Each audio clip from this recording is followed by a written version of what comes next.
Welcome to the Game of Thrones podcast, the officially unofficial podcast for Game of Thrones on HBO. I'm Jim. I'm Aaron. And today we're covering Season 6, Episode 1, titled The Red Woman.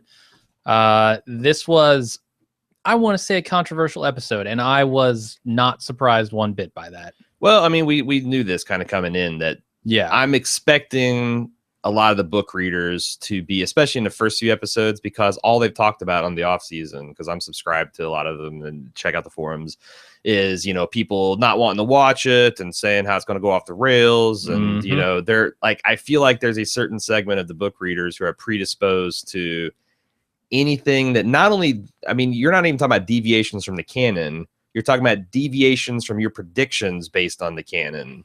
Right. And that is like this weird choose your own adventure where, you chose wrong, bitch, sometimes. And I think people are going to have a problem with that. Yeah, it's confirmation bias. It's natural at its best. And yeah, it is completely natural. It's unfortunate, I think, because I don't think this was a bad episode.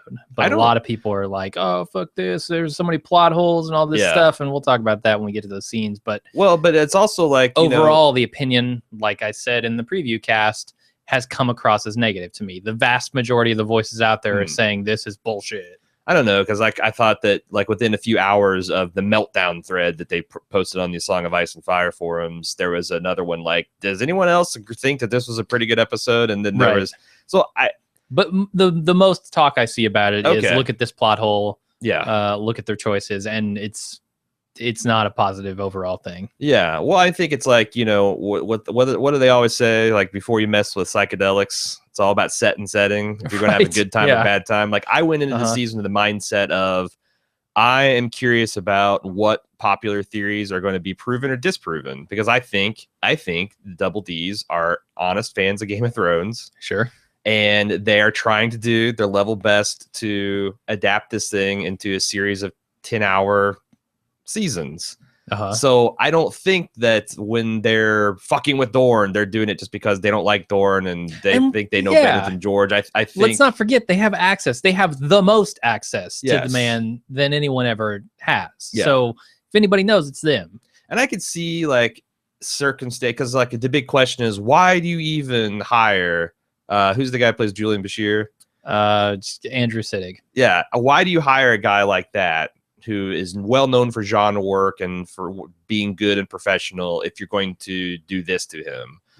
Because it does seem like this is a plot that could have been streamlined a lot. And I almost wonder, if this is a thing where George is like, it's Alex Siddig, by the way. Alex Siddig. Siddig, whatever. If he's like, put a pin in it, and he was trying to drag his feet as long as possible to avoid committing to something. Because, I mean, if Prince Doran doesn't die, or this kind of Dornish plotline doesn't go similar, I guess I would be more outraged. But I don't have the book, so I'm assuming that some of this stuff was just red herrings that we talked about that, how I think George is trying to set this out. If World War II, if you're in the middle of World War II, it's not immediately obvious what are the critical things happening right now. Sure. You have other things on your mind. Sure. There's this big plot right now that Hitler's going to get blown up at a conference center. That's huge, but it fails. So it becomes like a footnote in history.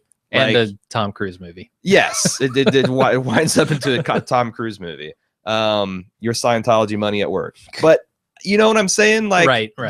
I think with his Gardner storytelling type, and the fact he's telling this sprawling political intrigue, that realistically you would have a few dead ends that don't go anywhere. Now, is that great storytelling? Is that immersive storytelling? I think reasonable people can disagree. Sure. And also, you got to give people their initial emotional reactions to, I thought this was going to happen. This is my favorite character. He's behaving in ways that I don't think is right. But as a book reader, I found it kind of several scenes actually thrilling that we'll probably talk more about on the spoiler cast out Friday. Just a reminder, this is a spoiler-free television or podcast show, a podcast on the television show. Yep. So don't worry. The Friday cast is the one that you got to worry about.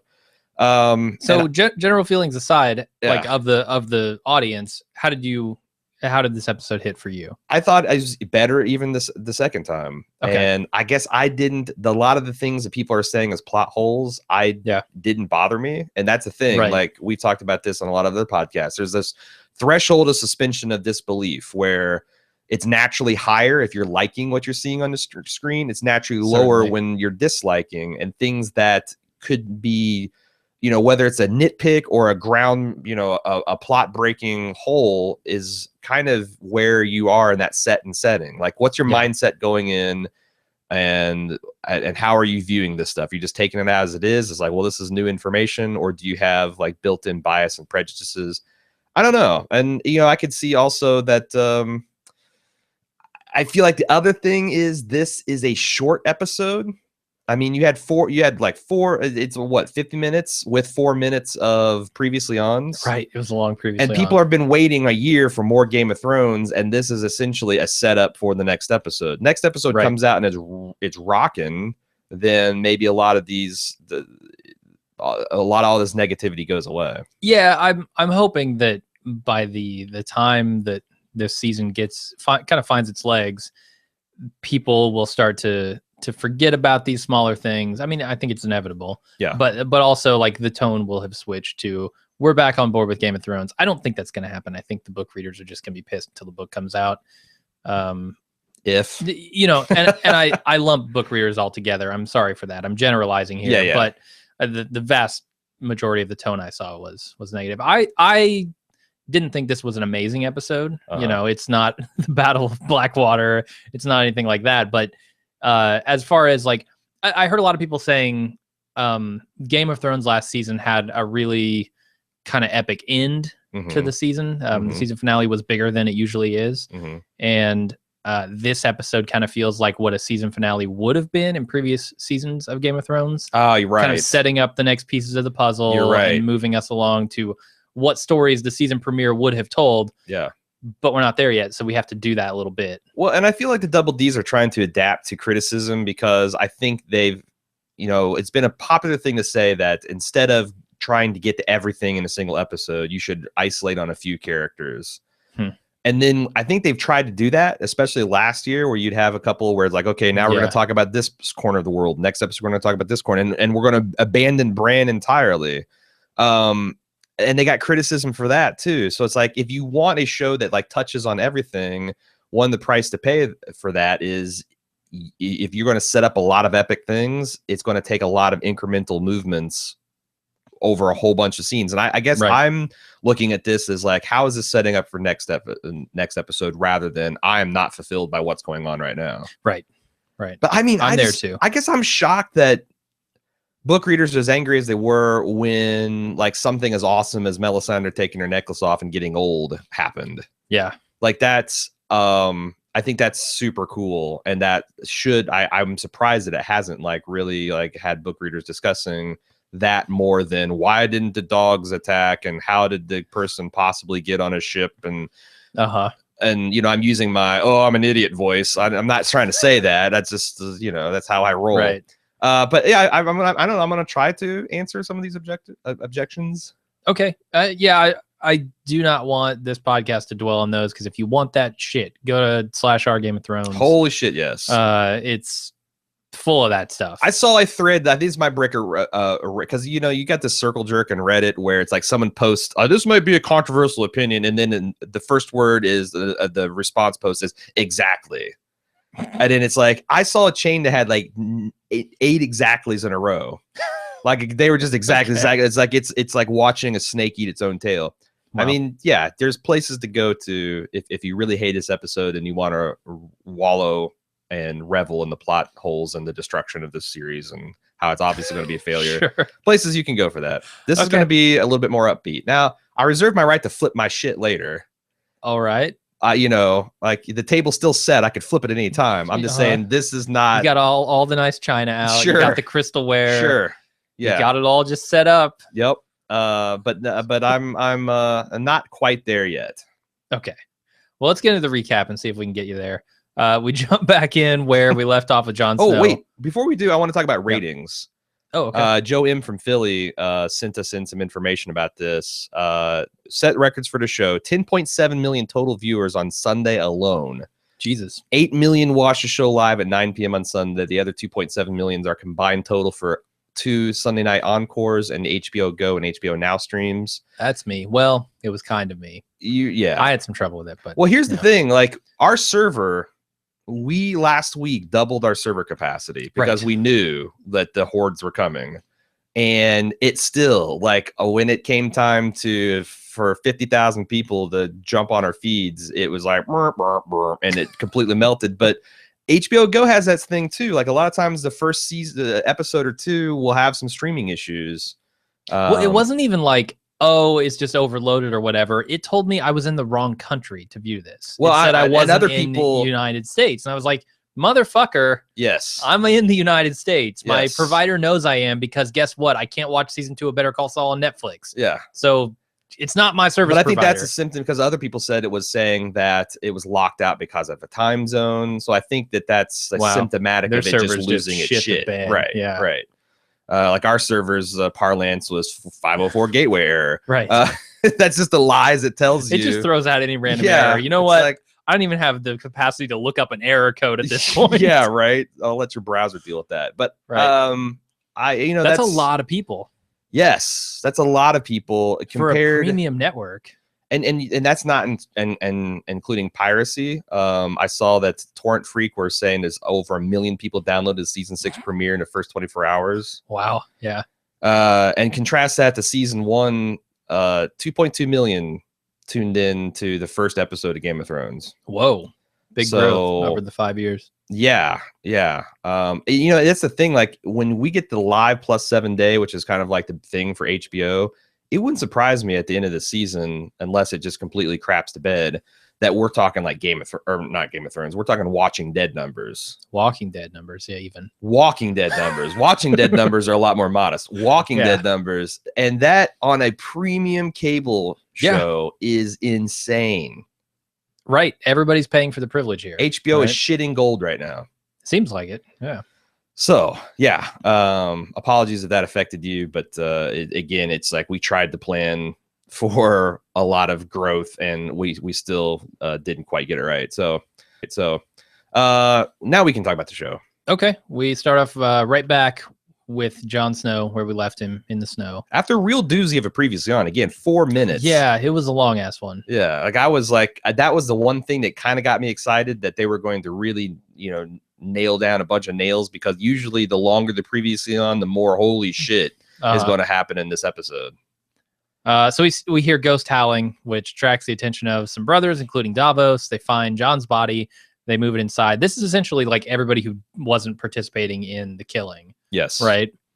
Although it can't be, because some of the brothers in the meeting later, I'm not sure why everybody didn't hear this and run out. Maybe some were sleeping or lazy. What do you mean? Not everybody heard that. Only the quote unquote good guys. Only the guys who end up with Davos in the chamber later. Well, I thought the first couple guys that showed up were not the Jon loyalists. It's just that once the Ed guy shows up, Dolores Ed. Apparently, I'm pronouncing that wrong. What a twist! No idea. Yeah. What a twist! I took my ruby necklace off, and suddenly I can't pronounce anything. We need a previously on for Aaron's all the butchery of names. But Dolores Ed. Let's just go with Dolores. When he shows up, I think that's when Davos like snatched on and like, we need to get this guy. We need to get him in the Lord Commander's quarters. Okay. They take the body, they move it inside. Then Melisandre comes inside later and sees the body and looks slightly disappointed. A couple things I want to point out here. Did you happen to notice the pattern of blood in the snow, or if there even was one? No, I mean, it just looked like a blood splotch to me. Well, when I first saw it, I'm like, this looks like some kind of Rorschach shit, or there could be like a bird imagery in the middle of that. And the second time and subsequent watches, I actually paused and looked at it a lot. I don't see anything there.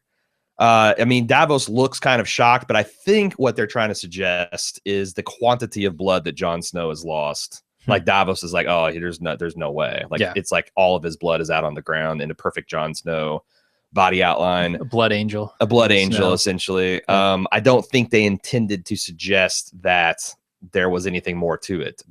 And I saw some people wondering what I've made of that, but I didn't see anybody actually saying, oh, well, this is actually the sigil for House foreshadowing, and their words are pay attention and you might be spoiled. I don't know.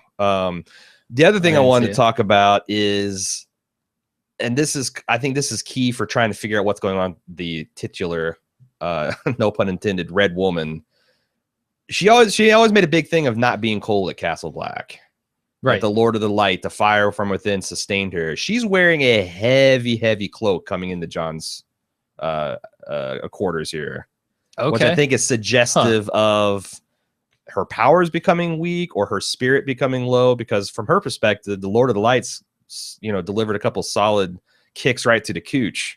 Lied to her, maybe. Yeah, fucked up the Stannis thing, fucked up the Jon Snow thing. And I went for another reason, which we'll talk about later. I went to go look at a season 4 scene where Selyse and her are talking, and she's taking a bath, and she talked a lot about how lies sometimes lead people to the truth. And she was using it in the way of like, oh, these stupid men, I throw some stuff in the fire, and they're like, ooh, they're Lord of Light. But I thought it's interesting that, maybe your Lord, or whatever this spiritual deity force of nature being is, maybe it is fucking with you the same way you fuck with other people. Right.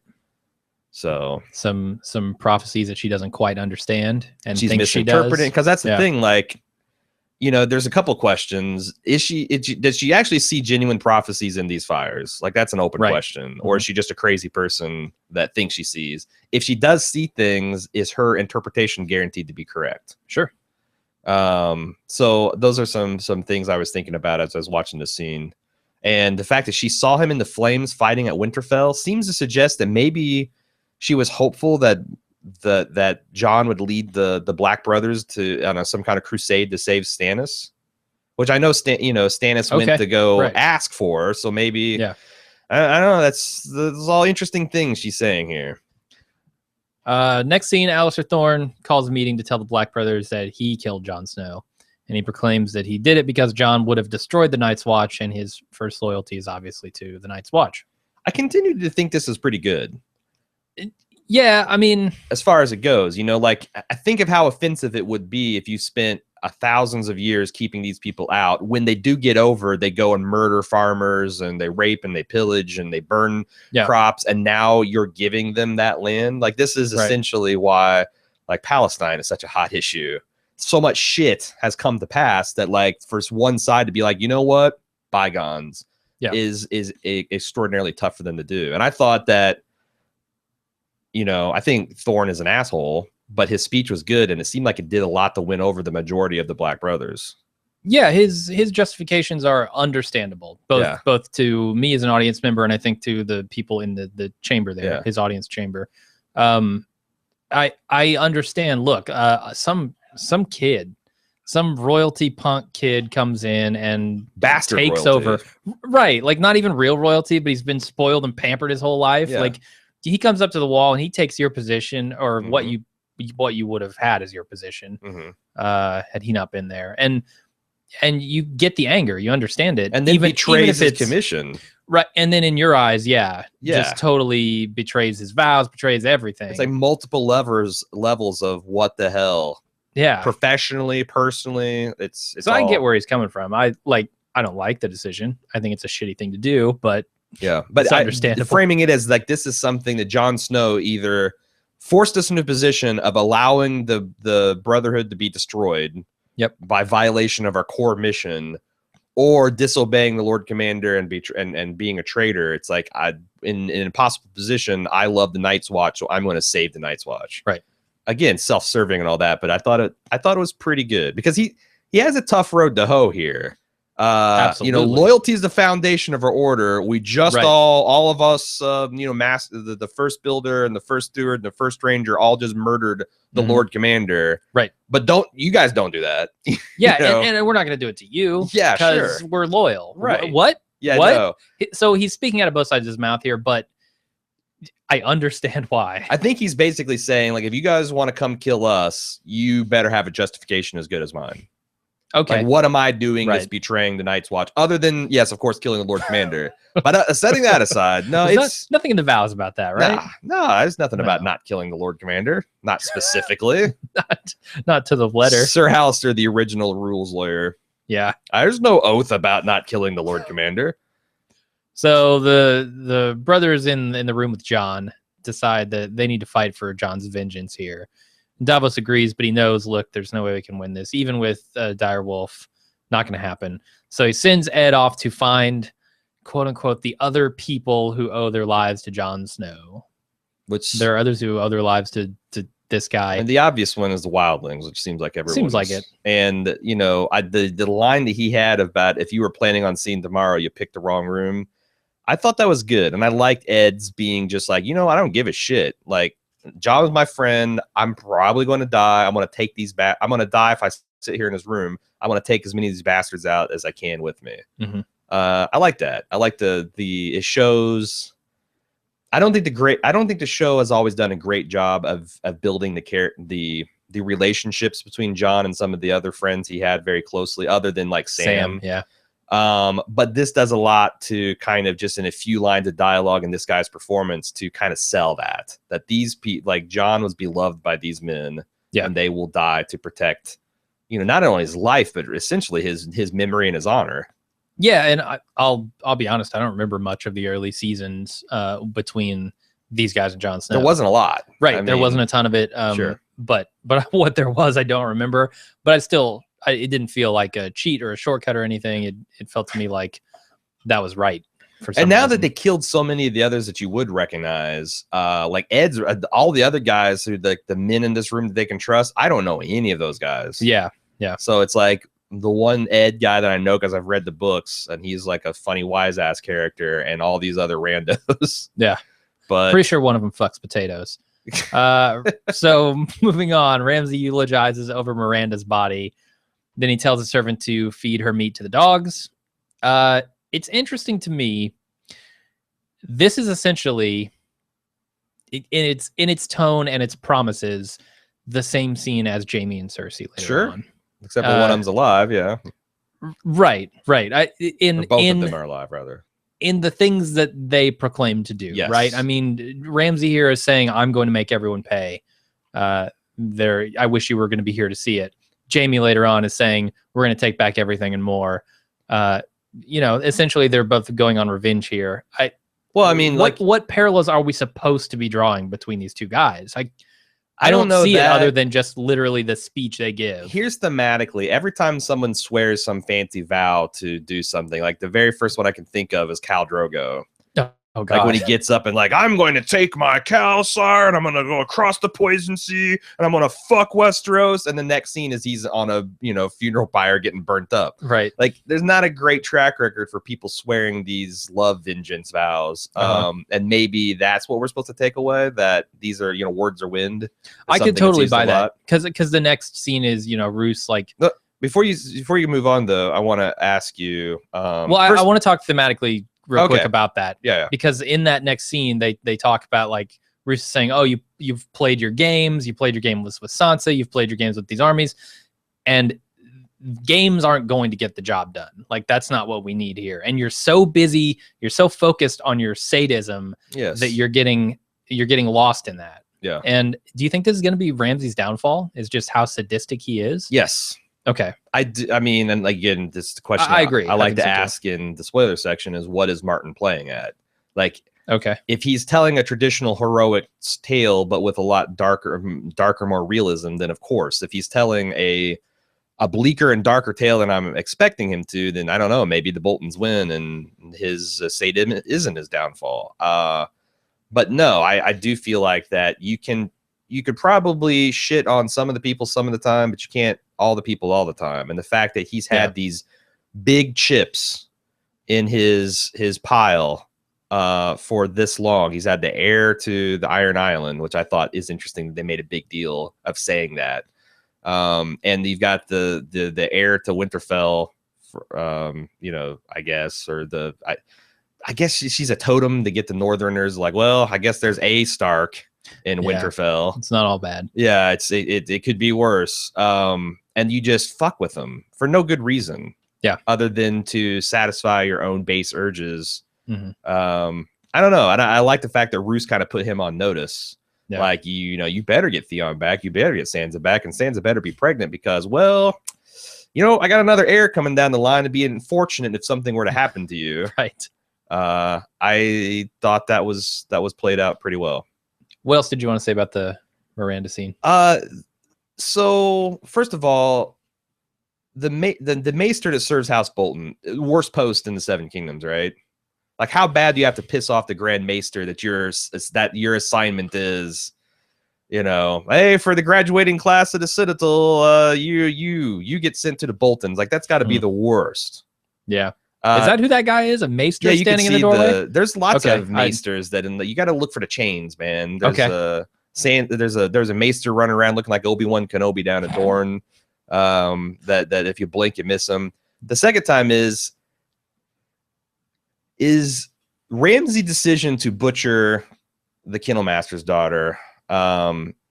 Is it because he is pragmatic? Winter's coming, and this is good meat. Is this actually like a gesture that he thinks that she would acknowledge and respect? Is it like I just opened up my heart, now it's time to shut it up again? And what better way to sear what remains of my conscience than to go completely over the top and dismissive of her body? Sure. And the maester's not going to go tell any tales of like, oh, I saw Ramsay basically crying over a body. Right. Well, then, yeah, okay, he fed her to the dogs. But yeah, right. I don't know. I thought... Yeah, I'm not sure. I think he is pragmatic. I think he's a realist and practical in some ways when he's not clouded by sadism. So that's part of it. But yeah, and Roose talking about the well-provisioned Lannister army. I know part of that was to set them, is the contrast between what he did with the essentially butchering the Baratheon army. Yeah.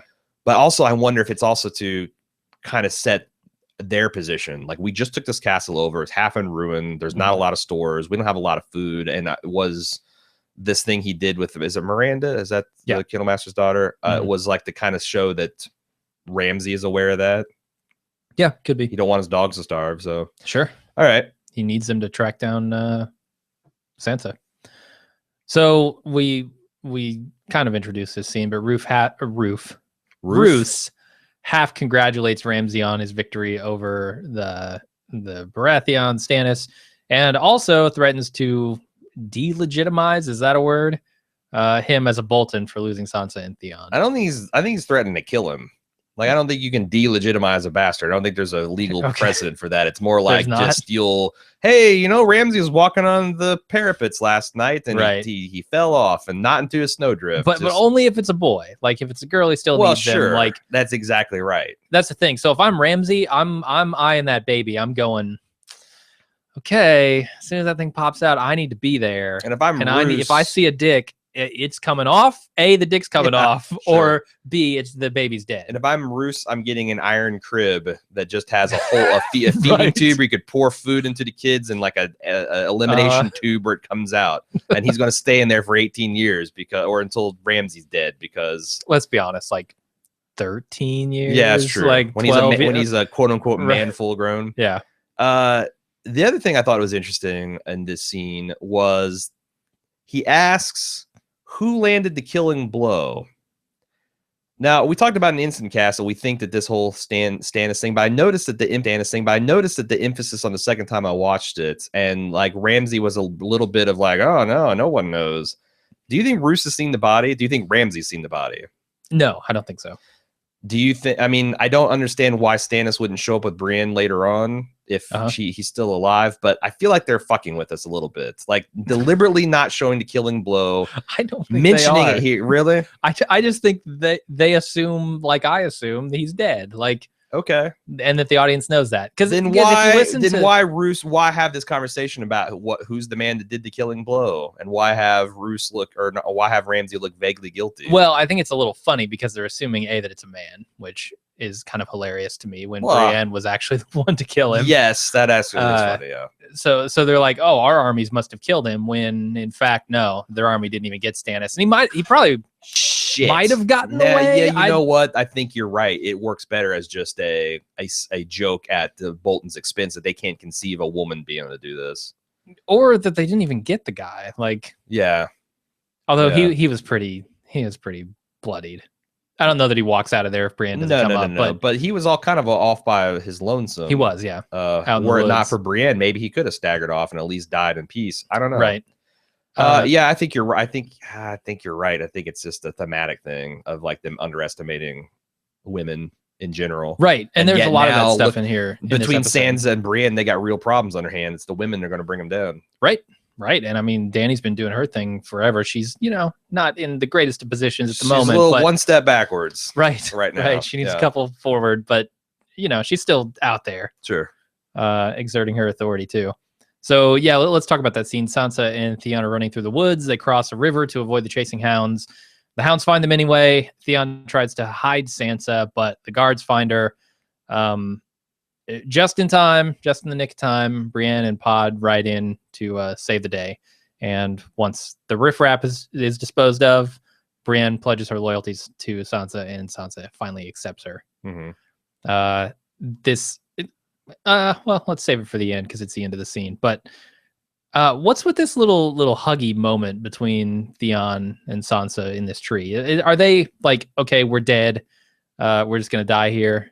Well, I mean, I thought a lot of the scene was touching. Or is she like forgiving him? I think it's, well, I mean, I don't know. It's too hasty to start talking about forgiveness and whatnot. Mm-hmm. But I think that these two people have known nothing but brutality. Theon for God knows how long. Yeah. Multiple seasons. Sansa for at least half a season. Again, what does that mean in real time? I don't know. But these people have known nothing but brutality and oppression and degradation. Mm-hmm. And now they're alone, and they're, the other thing is like these people have known each other forever. Like they grew up as kids together in Winterfell. I felt like it was just a genuine, like, I might not be able to fully trust or forgive you for very many reasons, but you helped save me and I'm freezing to death. And this might be my last moment. I thought it's a nice commentary on the human condition. Yeah. That's the instinct to embrace one another rather than to, indulge in some kind of petty jealousy. Okay. Well, speaking of petty bullshit, my biggest question from the scene, who let the dogs out? Who let the dogs out? Indeed. I mean, I can't believe how much shit was flipped over. I mean, you're right. It is, I guess, but if you can explain away something as easily as the dogs ran away in the middle of the fight as soon as with a dude, like a dude bugged out, took the dogs with him. Yeah, that too, or like that these dogs feel personally loyal to. I don't know. I mean, so the people do have a point that these are vicious Ramsay dogs, and they're supposed to like be used to tearing people apart. I don't know. Maybe it was tricky to fit because I know you can't hurt an animal. Mm-hmm. And working with animals is a bitch because that's something that when we talked to Gwendolyn Christie, she mentioned about how the bear, working with the bear was a real bear is a nightmare because they are treated better than actors. Like, you can't make them act, and it's an animal. So I wonder if it's like they had a scene where like maybe someone was supposed to kill a dog and they just couldn't get it to work that day. I don't know. But I feel like there's so many practical and just story-based solutions to the problem. Right. They were killed off scene. And I feel bad for you if that's what you get hung up on, because this scene is better than that. And also that's the thing, like if that's what you're focusing on and not like the beautiful pledge, the vows that Brienne and Sansa exchange, and the nod that, Pod's not a traditional knight, but he knows his heraldry and he knows his vows, damn it.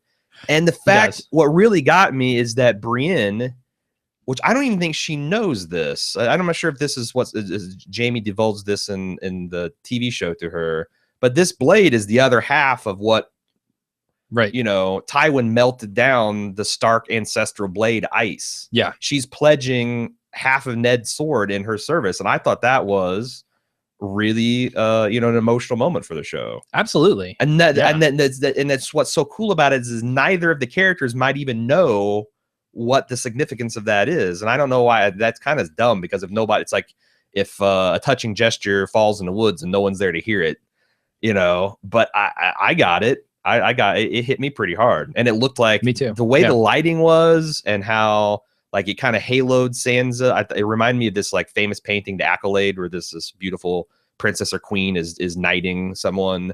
Just the lighting is just so almost otherworldly. It's a great looking scene.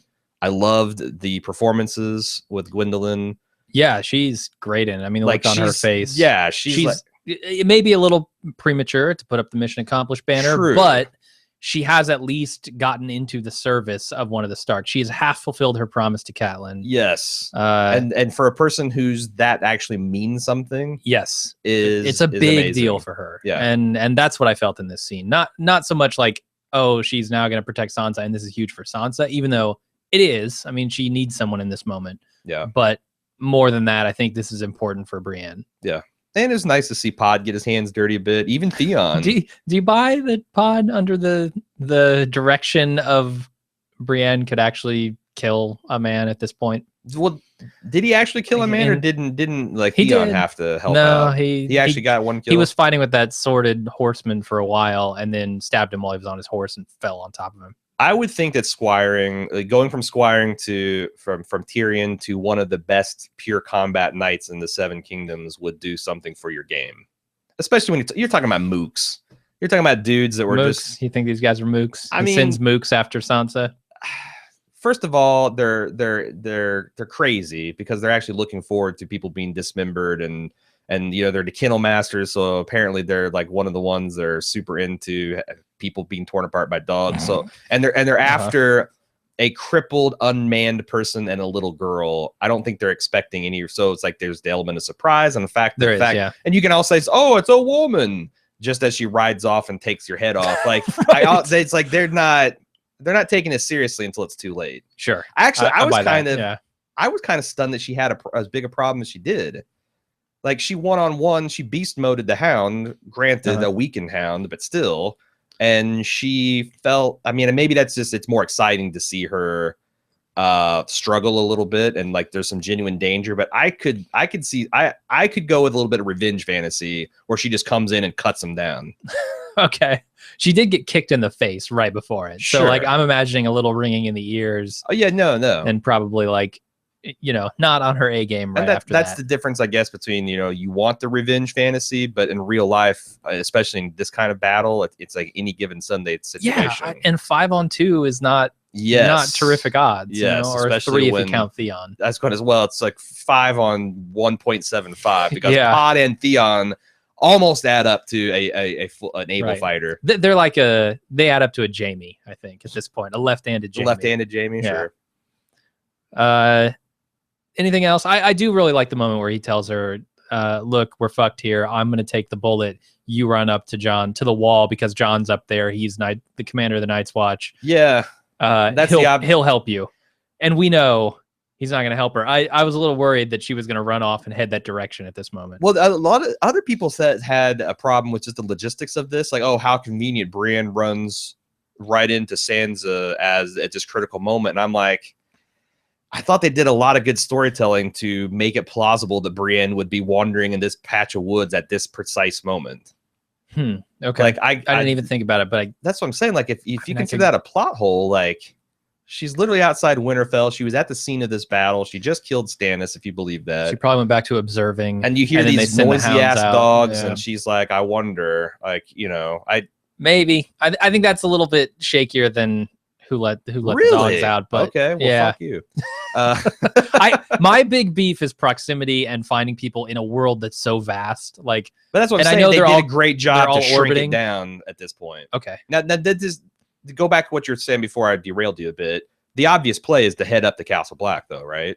Seems like it, yeah. Even with Brienne, because none of these people know that Jon Snow is. I mean, this is all super recent news. So, like, it feels like that's where they're headed next. They're gonna head up north, and God knows what happens there. God, maybe they'll meet Davos with his mutton on the way down. Yeah, I doubt it though. I like the Sansa just kind of looking regal after all the shit that she went through last year. Mm-hmm. Yeah, she's coming into her own. Like we talked about, you know, with her and Littlefinger, he was kind of trying to railroad her, and he did briefly, but I feel like she's starting to make her own tracks now. I need the great John Umber, the Queen in the North. I need to see that. Okay. Need to see that. So we go back to King's Landing, and Cersei hears that a ship from Dorne's arriving. She goes down to the harbor to find Jaime on a boat, transporting a coffin with their daughter inside. And later on, Cersei tells a truly endearing story about imagining her mother in the grave, bloating and rotting. It's just a real heart whelmer there, and how it also applies to Myrcella. And she's thinking that about her. And then she tells Jaime about this prophecy, which I don't think he knew about before. Probably not. I can't. That's. Oh boy. I don't know how I feel about this characterization of Cersei, because you're right. They humanize her. It's real interesting, but it's hard to believe, like, you know, the defiant, proud, invincible Cersei that wouldn't tell her family about this horrifying prophecy, and the witch doesn't seem like it's the same type of girl who would fret about her mother rotting in the grave. And you know, it's like it's almost like each view of that Cersei holds together until you try to merge them together. Yeah, there's something about Cersei. So the other thing, you know, at the end of this, just to finish up the scene, Jaime pledges we're going to take back everything we lost and more. But in this scene, Cersei's saying, like, I don't know where Myrcella came from. She's not anything like me. No meanness, no jealousy. It's remarkably self-aware for a woman who employs those things over and over and over again and lets them get the better of her. And I would say that's one of the defining traits of book Cersei, is the complete lack of self-awareness. Really? Which is why it's so jarring to... Yeah, because in the I've never seen it until all throughout now, last season, when she's like treating with the High Sparrow and she's drinking from her wine and she's like, "Oh, I'm wielding the power of state, so like my own father, Lord Father, couldn't do it better." Glug glug glug. As she's handing up, I mean, she's doing all this thing, and it's like it's a kind of a dark comedy that she's doing all these things that's like, as you're reading your book, you're like, holy shit, if Tyrion were here, his head would explode twice. And she's just going full throttle for it, not even aware of the danger. And so seeing the I mean, I guess it's a better, more well-rounded character, but it really fucks with me when I got the book image of, you know, Cersei. I mean, I guess, you know, I don't have that perspective on Cersei, but I always so you're probably got the more valuable perspective, that you're coming at it just clean and this is working for you. I am, but it still kind of surprised me, because it implies that she's making these jealous, mean decisions with at least knowing that she's doing these things because of those reasons. Like, which makes it she's too self-aware not to realize that these are bad decisions. Which makes it seem like her being mean and petty and jealous is like a front. Right. Or like that's how she thinks she has to act, to people be to tough, perceive her. But she's really a lot more thoughtful and insightful, and, you know. Or, I mean, it's entirely possible that she's unable to control those impulses, even though she recognizes they're there. Yeah, true. And that's what's driving her. Yeah. Certainly we all know people like that. So I don't know. It was certainly another layer to Cersei that I was surprised to see. Before we move on, you know, we're doing this Telltale playthrough we did last season, and this. There was some word online I could not substantiate that the girl who came in to inform Cersei that the ship had come in was the same person who voiced Mira Forrester. And she said, to my ear, it was that's the handmaiden main character in the show. It to my ear, it sounds kind of the same, and I know she was blurry and it kind of out of frame, but it looked similar physically too. Okay. So I don't know if it'll come out, like if you IMDb, you'll have that character listed. But I thought that was worth mentioning if you're a fan of the game, that there might be a little bit of nod to because the game, of course, there is crossover. Yeah. But you know, there hasn't been a lot of it going the other way. This might be a little bit of the Double D's winking at us. Okay. Embracing their video game brethren. The ending of this scene has me somewhat excited. So not as excited as I would have been, you know, season 1 to see this, but I can't wait to see what angry Jaime is going to do. How he's going to take the army. You know, I assume Tom is not going to get in his way here.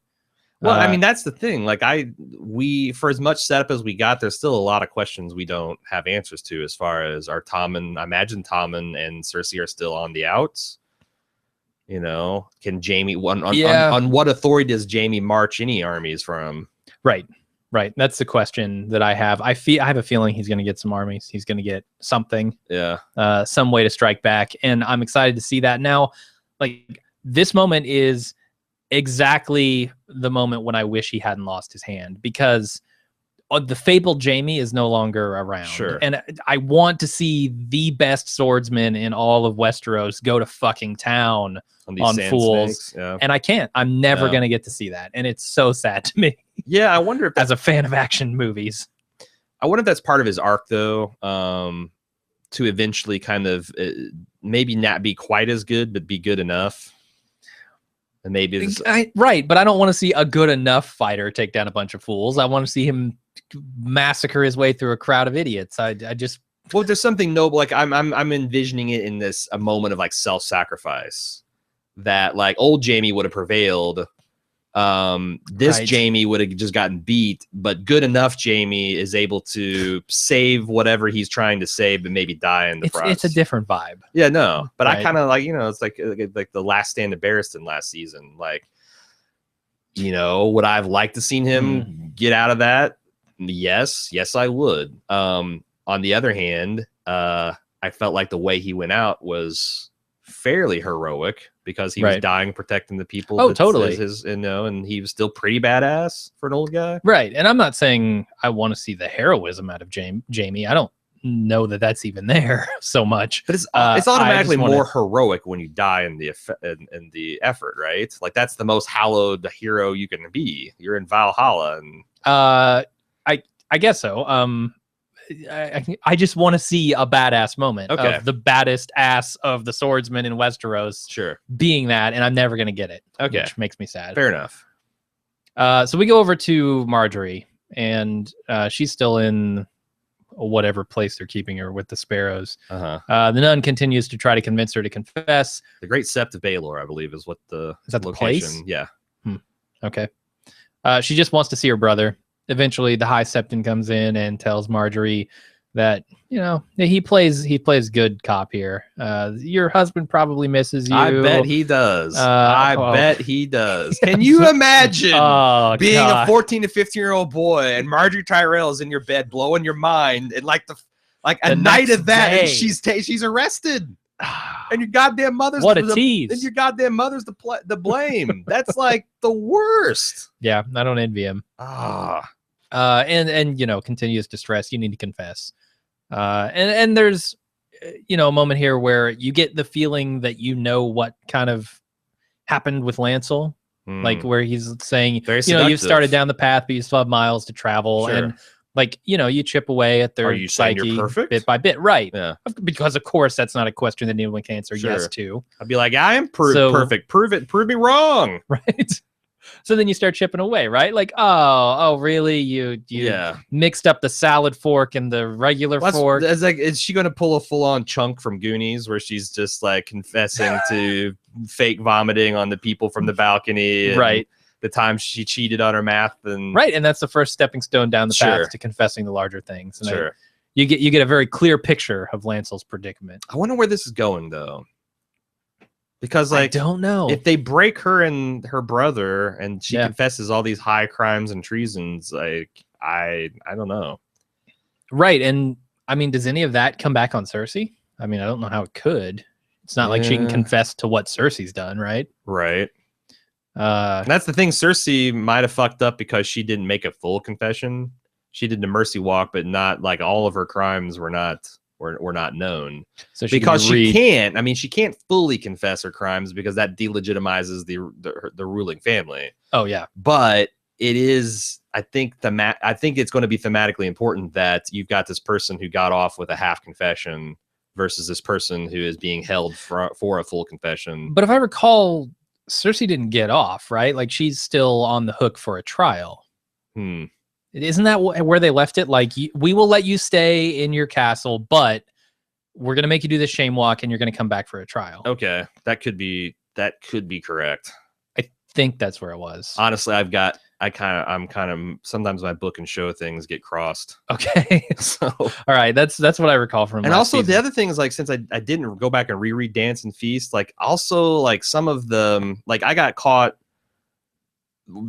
quote unquote butchering an explanation to you, but I didn't butcher it. I got confused and thought that something that happened in the very tale of Dance was actually a preview chapter for the Winds of Winter, which there's like 12 of those floating around too. Okay. So I didn't butcher it. I'm just like, well, that's a spoiler too far to not to talk about something that, you know, is theory. So like, yeah, it's a mess up here. It's a mess of mispronunciations and spider webs, and that's what happens when you get a show that's not following the books and books that aren't out yet, and preview chapters of books that aren't out yet. The guys reads hundreds and hundreds of messages a week of all kinds of validity, and it's a fun experience though. Anything else about that scene, or let's move on to the Sand Snakes? We can go. Okay, the Sand Snakes murder Doran for being too weak to strike back at the Lannisters. The bad pussy strikes again. It does, and they also kill Trystane, which you know. I have a big question for you. I have a bunch of questions about this. Okay. But you go first. Can you tell me who takes over Doran now that Doran and Trystane? That's a damn fine question. No, I have not even gotten out the family trees and seen like any of that stuff. All right. I'm pretty goddamn sure a bastard daughter, you know, like I'm pretty sure a bastard daughter of a bastard daughter can't inherit. Yeah, and like the wife of like the oldest prince, right? She's not. I don't think she's not even eligible, the wife. She's just she's the paramour, I forgot about that. Whatever you want to call it. So I don't know who takes over Dorne. Dorne. Sorry. It could be like this is like in the same way that the Sparrows have kind of taken over King's Landing. This could be some kind of popular, because that's how they. I think that's a lie, though. I don't. So here's the question. I've never lived under the rule of a king or a queen. Oh, okay. I know. Have to ask her what are British fans, what that's like. Right. I was going to say, I know there are people in this world who have under the culture. Cruel heel of Elizabeth II. Right. Probably, I shouldn't talk shit on this. She just had her birthday last week, because I shouldn't talk shit about her. But there are people who have that ingrained in their culture, right? And they may have opinions on this. Mm-hmm. Is there that much loyalty to the royalty? Loyalty to the royalty. That's my question. Do they give a shit that their daughter is killed, or not even their daughter is killed? Well, one of them is raped and killed. The daughter of, a betrothed daughter of the Lannisters to their prince is killed. Do the people care about that? Or do the people care about what Doran thinks they care about, which is being happy and prosperous? So it's interesting you mentioned that, because that's something I think about a lot too. Because one of my favorite book series is the Patrick O'Brian, Aubrey Maturin series. And, obviously the king means a whole hell of a lot, especially to, to people in the military. Like God save the king and all that in the king's name. That's like shit that actually mattered. And also even in modern times, there was just a thread on Reddit where there's this Republican Party, a Republican movement, small r, like that wants to abolish the monarchy in the UK. Yeah. And they took the opportunity of Queen Elizabeth II's birthday to talk about how she should be the last queen. Like it should, Charles shouldn't ascend, and this should just, I was shocked at the percentage of Brits that were like, fuck these guys, fuck them. Like, I think that, and I saw a couple of people try to explain like that, the royal, it's like, yeah, they don't have any real power, but that is kind of the embodiment of what it's to be. Like, that's kind of like, the same way a patriotic American would feel about the flag being trampled into the mud. And then like the fact that you would tear down this institution with thousands of years of history behind it, and all this, the tourism and all that other stuff. So I feel like that, this is a weak sauce, watered down version of what you would feel about royalty when it actually mattered. Okay. Like when this is a secular watered down, but like if you're believing that these people are handed their mandate down from God, and that they are like have this blood right to rule, and like someone, I could see how that would be something that would piss people off. On the other hand, they're couching this as if it's a popular uprising, which kind of surprised me that everyone in Dorne is like, the gossip rags are like, fucking Doran sitting there on his goddamn wheelchair with his prince, and they're sleeping with the Lannisters, and they're the ones that killed our princess. And and the fact that none of the house guards did anything No, they're all in on shows that it has to be a popular uprising. Seems like it. So I thought that was interesting. I still think it's a bad decision. I think Doran is a much better ruler than someone who's out for vengeance. But that's the thing, like, so people are mad that, like, well, Doran gets killed with like very little fanfare. Although it sucks because I like that actor, but I do too. I'm not angry story wise. I mean, this is Sean Bean all over again, and also, like, I think this is this could be part of something Martin's saying, that like this popular uprising that's concerned with justice and vengeance. You want, maybe the theme is that you want this kind of slow, patient, staid, slow burn ruler. That's like, even I think it's funny that Ilaria is even saying, like, yeah, my brother'd be a terrible ruler, but I'm going to kill you now. And this is exactly what he would have wanted. I'm a more impetuous, less, graceful about expressing it version of of your brother, my lover, and less badass flips. Let's be honest. Sure. Come on. Sure. But I thought that's what I'm saying. Like, I'm not outraged by the Dorne thing because, like, I didn't rage quit the show when Ned Stark died. Right. I like Doran. Doran is a little bit more interesting in the books, but I do believe that this is kind of how that story is going. And also Doran's not that good in the books. There, I said it. Okay. There's a lot of silly shit. The feedback, my God. Like, do you want Darkstar? You want fucking Darkstar in your Game of Thrones television series? Is that what you want? Like, no. So yeah, I'm blowing your mind, but I'm talking to the book readers here. Okay.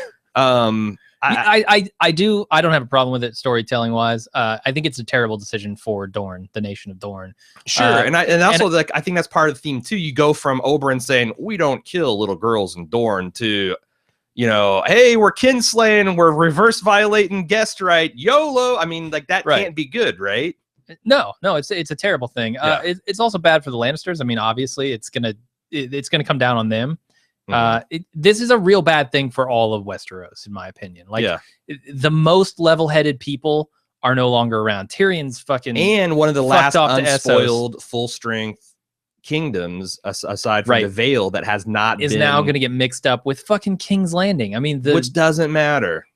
And it's going to distract them from the Boltons, which are righteous shits. I mean, you don't want these guys coming in and mopping up the battle that they thought they were going to have. Yeah. I mean, it's going to be what Littlefinger said, except it's going to happen at King's Landing. Yes. And it's going to happen with the Boltons sweeping in and taking over. Could be. I mean, that's the thing. Roose Bolton's worried about a fully provisioned Lannister army marching north when it seems like Jaime's going to be all pissed off and marching them south. Right. And Roose is going to be the Mr. Burns of Westeros, as he always is. Excellent.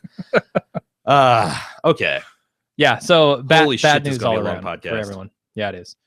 Tyrion and Varys are walking through the city and arguing about what needs to be done. Whoa.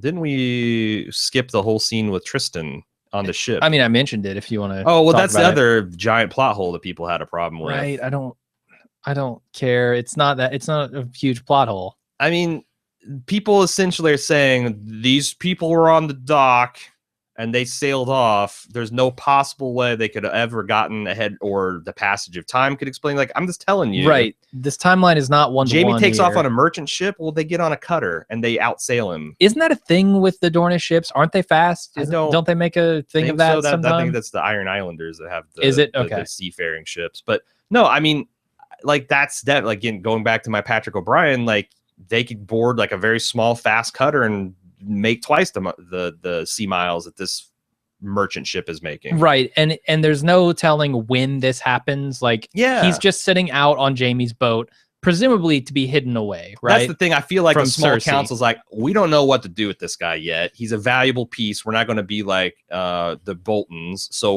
we're confining him to the ship. Yep. And Tristan loves Myrcella. I mean, he's painting her rock eyes, right? And because obviously he thinks he can do the better. He's done the most recent staring into them, so he can do it upright. Now that pins down the timing a little bit. It says he hasn't been there for weeks. That's probably. True. Yeah, you're right. You're right. So, unless he's been painting these things for weeks, and the ones that they used have been long done. But it seems like this is within a couple of days. But yeah, I mean, I don't want the show to make sure that we saw that the Sand Snakes were sent on this mission and that they were in the fastest ship on Dorne. Like, I don't need those scenes. So to me, it's not a plot hole, because there's many conceivable possibilities available in this world that would explain how they infiltrated the ship and killed him. Now, is it, that's the other thing. It's like, oh, well, where are the Lannister guards? Do you really think in this universe any number of Lannister guards could protect Tristan from the Sand Snakes? Of course not. No fucking way. Yeah, I don't buy it. The show itself, though, I'll play the devil's advocate here a little bit, does kind of encourage us to say, okay, where is everyone? That's true. What is the timing of this? How are things going to play out? It does encourage us to do that. So when they take shortcuts like this, I can see why people might feel a little. And I think the scene, and to be fair, I think the scene is a bit confusing. They frame the shot that it's the ship and it's in the middle of the harbor, and then Tristan's there, and then Sand Snakes. Like, right? Maybe it's a bad idea to have him there, but then again, if the Double Ds are like, well, if we put him in the dungeons, then you got to explain how the Sand Snakes got down. So, again, I'm not that bothered by it. I'm more bothered by the Sand Snakes continuing being lame. Yeah, like the whole like, oh, we're competitive, and oh, you killed the guy, oh, you're a greedy bitch. Like that stuff's still not landing for me. Yeah, me either. So let's move over to Tyrion and Varys. They're walking through Meereen, and they're arguing about what needs to be done here. They stop to give money to a poor woman with a baby. They see some graffiti, and they see a man inciting a civil war, essentially. Eventually, they see people running and follow the source back to the docks, where they find all of the boats on fire. They're not going anywhere. And 1,000 show watchers cried out as Tyrion said, well, we won't be sailing to Westeros anytime soon. Right. But he doesn't need a boat. He's got a dragon. He's got dragons. Don't worry. He's going to Westeros pretty soon. 3 adolescent dragons. 3 episode countdown. Okay. That's what I'm going for. All right. I mean, I did get a lot of feedback. I'm going to save some of this discussion for feedback section, but there are people that are really looking at their watch and tapping their feet on this. Like, for fucking real. They're setting. You had 100 ships perfect to take you across to Westeros, and now they're burnt. Yeah. It's going to take a while to rebuild those or find a new set. I thought it was pretty funny that Tyrion like tries to win hearts and minds, and he can't speak Valyrian worth a damn. So she thinks he's one eater baby. And, right. And pretty good. And I don't know why this stuff, like this shit's silly, and like stuff that the Dothraki got up to later. I don't know why I accept to varying degrees of success that, and like the over the top shit the Sand Snakes do pisses me off. Except for I think that these actors just have better chemistry. Certainly, it could come down to just better chemistry, better line delivery. Yeah. So, but there seems to be a civil war brewing in this city. I mean, even more than there was when Daenerys was in town. And also, it wasn't just anybody inciting the people to riot. It was a red priest. Was it? Okay. Yeah, he was mentioned in Lord of the Light, and he's wearing red robes. I thought that was, I don't know why, but I think it's significant that there's this. That's also, it's like, it kind of tells you that the whole red religion is not a top-down organization. Because you got all these different priests that completely cross purposes from one another. Yeah. Which is an interesting look at a medieval religion. Right. But there's also the scene of some mysterious guy watching them. I don't know what I suppose. I mean, very clearly an intelligent person is watching them. I don't know if it's to show that Varys is boasting of his birds and are showing that whoever this faction of the Harpies is has their own birds that Varys doesn't even know about. Right.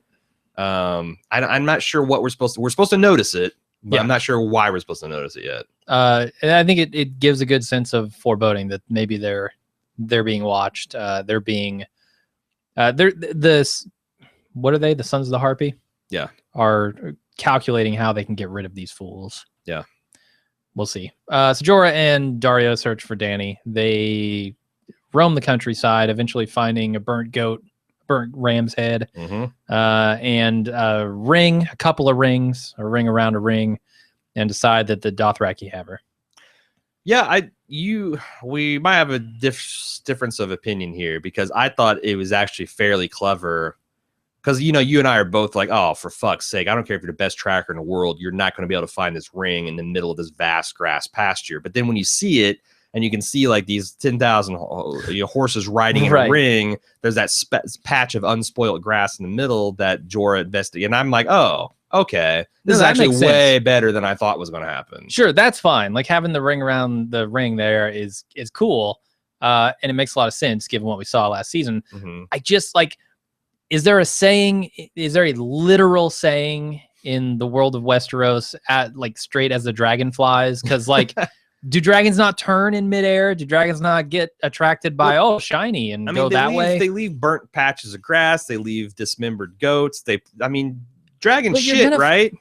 Like I'm thinking like every mile or so on this big grassy sea, you're gonna see like a hefty glad bag laying on the ground and like, oh, it's dragon spore. Right. Okay. I didn't consider I know that. people that can track a deer through a woods. Tracking a dragon across a plain's gotta be easier than that. They're screaming all the time. You're right. I didn't calculate for dragon shit. Nobody thinks about dragon shit. You think about dragon's fire. Like statistically speaking, dragon shit causes more damage than dragon fire. So far. It's a known fact in Westeros. Anytime you see a shadow of a dragon flying over a bunch of amazed people looking up with their mouths open, you just like cringe. They're horrified by what could be dropping. Yeah. Okay. I got shit on by a pelican once in Seattle. You scale that fucker up 100 times, it's lethal damage, man. I felt like I got hit by an egg. Like I honestly thought someone threw an egg at me, and then I'm like, "What? Oh Jesus! Fuck you, pelican! Fuck all the pelicans!" Wow. Anyway, I thought there was some clunky dialogue in this when Jorah and Daario are talking, and they say, if you grow old," and then he's like, "I hope I grow old. I'd like to see the world when Dany conquers it." Like, really? I thought that was pretty good. I thought the dialogue was clunky there. I guess I was expecting a bigger shit show. I was expecting this to be really dumb, and the fact that it's kind of that Daario is a little bit, like I mentioned, the instant cast, a little deferential to Jorah. Mm-hmm. Maybe that's just a rope-a-dope him. But I also know that I noticed that Jorah doesn't even look at Daario during this scene. Like Dario's looking directly over at him as he says, like, "Oh, it must feel pretty shitty to have this woman you love and can't get to her." And that's just Jorah just doesn't even look at him. Yeah. And he doesn't want to see what's going on there. But I mean, it must. This has got to be hell for Jorah. Yeah, because he's with this man who's having this relationship with this woman that he wants, and he's a scoundrel and he's not good enough for her and all the other nice guy bullshit he's probably saying. But yeah, there you go. All right, let's go over to the Dothraki Raiders with Dany. They're making some crude small talk about her as they march her through the desert, whipping her in the process. Once they get back to camp, they take her to the Khal. Before we move on, do you think there's intentional symmetry between them pondering her white pussy hair and the Melisandre reveal at the end? Is that foreshadowing? I don't. Sure. Yes, absolutely it is. Good catch. So they take her back to the Khal there in the camp, and there are a couple of jokes, a couple of broad comedic jokes here that she, before she reveals that she's the widow of Khal Drogo, which causes this Khal to proclaim, "No one's going to touch you, and we're taking you to Khal widow storage." I mean, so we've seen Vaz Dothrak. That's the place where Dany ate the horse heart in season 1. Okay. Where she was taken and the old women prophesied about her. That's apparently when a Khal dies, he leaves a widow. It's a ritual thing that they take all these old women and they make them. It's not even a capital city. It's where they mention they take the gods and things from other conquered people and they kind of hoard it there. It's like, look at all those people we fucked. Jesus, so she's literally back to where she started. Yeah, pretty much. Oh my god! But that's the thing. Like, so I got some email from people that I'm going to get to and broader about how they're mad that Dany's back and oh god, she's good. She's under the threat of rape again and all these bad things, and she's been depowered. I think the big difference is she speaks Dothraki fluently, and that automatically makes her seem a bit more cunning because these guys don't know that she's overhearing what they're saying, and she's kind of like looking around like she's trying to pin her exact location. I felt like there's a lot of things like the difference between the 18-year-old, if I'm being charitable, Dany being drug off by Khal Drogo, and this version of her. I thought the intelligence, the experience, the confidence, the worldliness is where I thought you could see a lot more of her power and agency. Just the fact that she knows more than the people that are dragging her off in the situation, I thought made me feel like she's going to be okay, that she's going to be able to navigate these things, and that, maybe, and that's the other things, like maybe she even expected this, do you believe that these widows are going to be able to hold Dany there if she wants to go? Like her ending up in this, I don't know. And also there's this weird prophecy about the stallion that mounts the world that they talked about in the first season that looked like it petered out, but I wonder if she's going to, like, if I recall correctly, these widowed former Khaleesi's have a great deal of respect amongst the people. Like that's kind of like their, you know, like where a lot of their knowledge and cultural heritage is at. So if Dany could like sway this, you know, on paper they have no power, but they have a lot of esteem and privilege. If she could sway them to some, like, you know, the fact that, hey, I'm actually the fulfillment of your prophecies, and I have these these were the children that you were seeing. I wonder if that's going to be significant. That's going to swing the Dothraki back into her favor. It certainly could. It's a better outcome than Jorah and Daario ride in and save her, right? Which, that's the thing. If that's what I think is correct, then I mean, I guess the less interesting version of that is they just have they assault the city of widows, and rescue her. It's like a Monty Python skit where they're slashing people running up stairways. It's ridiculous, but I think that's a better scene for Dany than her being rescued by these dudes. We'll see. Yeah, we will see. I'm sure of it. So we go over to Arya, who's begging in Bravos, Bravos. That's the name of it. The girl from the Hall of Faces, whose name I don't fucking know. Let's agree to call her the Waif. The Waif, okay. Or Stick, if you want to call her Stick. I like Stick. She approaches and hands Arya a stick and begins beating her mercilessly. And once the beating is over, takes several minutes, she says, "I'll be back tomorrow," and leaves. So you get an idea of what is in store for Arya here. But also Arya, I thought, because I didn't notice this in the first view, but I always, on subsequent viewings, turn on closed captioning. And they were showing her listening to people, what they were saying. Like she's absorbing, and you could. There's nothing. This is not so. This is a mission they're sending her on now. Absolutely, she is still in training, right? Yeah. Like they said, look, this is your second strike. Yeah, you don't get another one. Yeah. But she's not out. Like she's not begging on the streets because she's blind and doesn't have anywhere to go. And now she's no longer distracted. I think we're going to see a progression of her. Like now it's all a jumble of voices and she can't focus. But after she gets used to, you know, developing her hearing, I bet in subsequent episodes we'll actually see her learn interesting and useful info. Yeah, and she's learning what it is to be no one, to not even be noticed. Yeah, right? I mean, she's becoming a ghost. There's going to be this progression of both her prowess at fighting blind and also the fact that she's now so much more open to the world, in this particular, you know, sense of hers. I think that's kind of cool and interesting. And also that final shot of her like on her hands and knees bloodied with the Titan of Bravos over her shoulder was so rad. And I almost wonder if they actually did a mock-up of that statue and put it, like, it's not obvious as big, but it's like, you know, it's 40 foot tall and it's actually only 50 feet away, because that thing looked, I get it's blurry, and I guess it wouldn't be that hard to do a blurry CGI. Sure. Yeah. But man, that thing looked real. Like that whole, like the fact that they use these on-set locations and stuff just makes the show feel so fucking real in a way that like The Walking Dead rarely does. Like so many of their locations are contrived, and they're taking over whole cities and all across the world to get this stuff off. Like the money they spend, you can see every penny of it on screen. For sure. Unless it's Dany riding a dragon and then that shit's rubber and hokey and bullshit. But they nailed the Titan of Bravos. Anything else about this, or should we move on? Let's move on. Okay. Alistair knocks on Davos' door and promises to grant amnesty to all the brothers in the room who put down their arms by nightfall. Nobody believes him.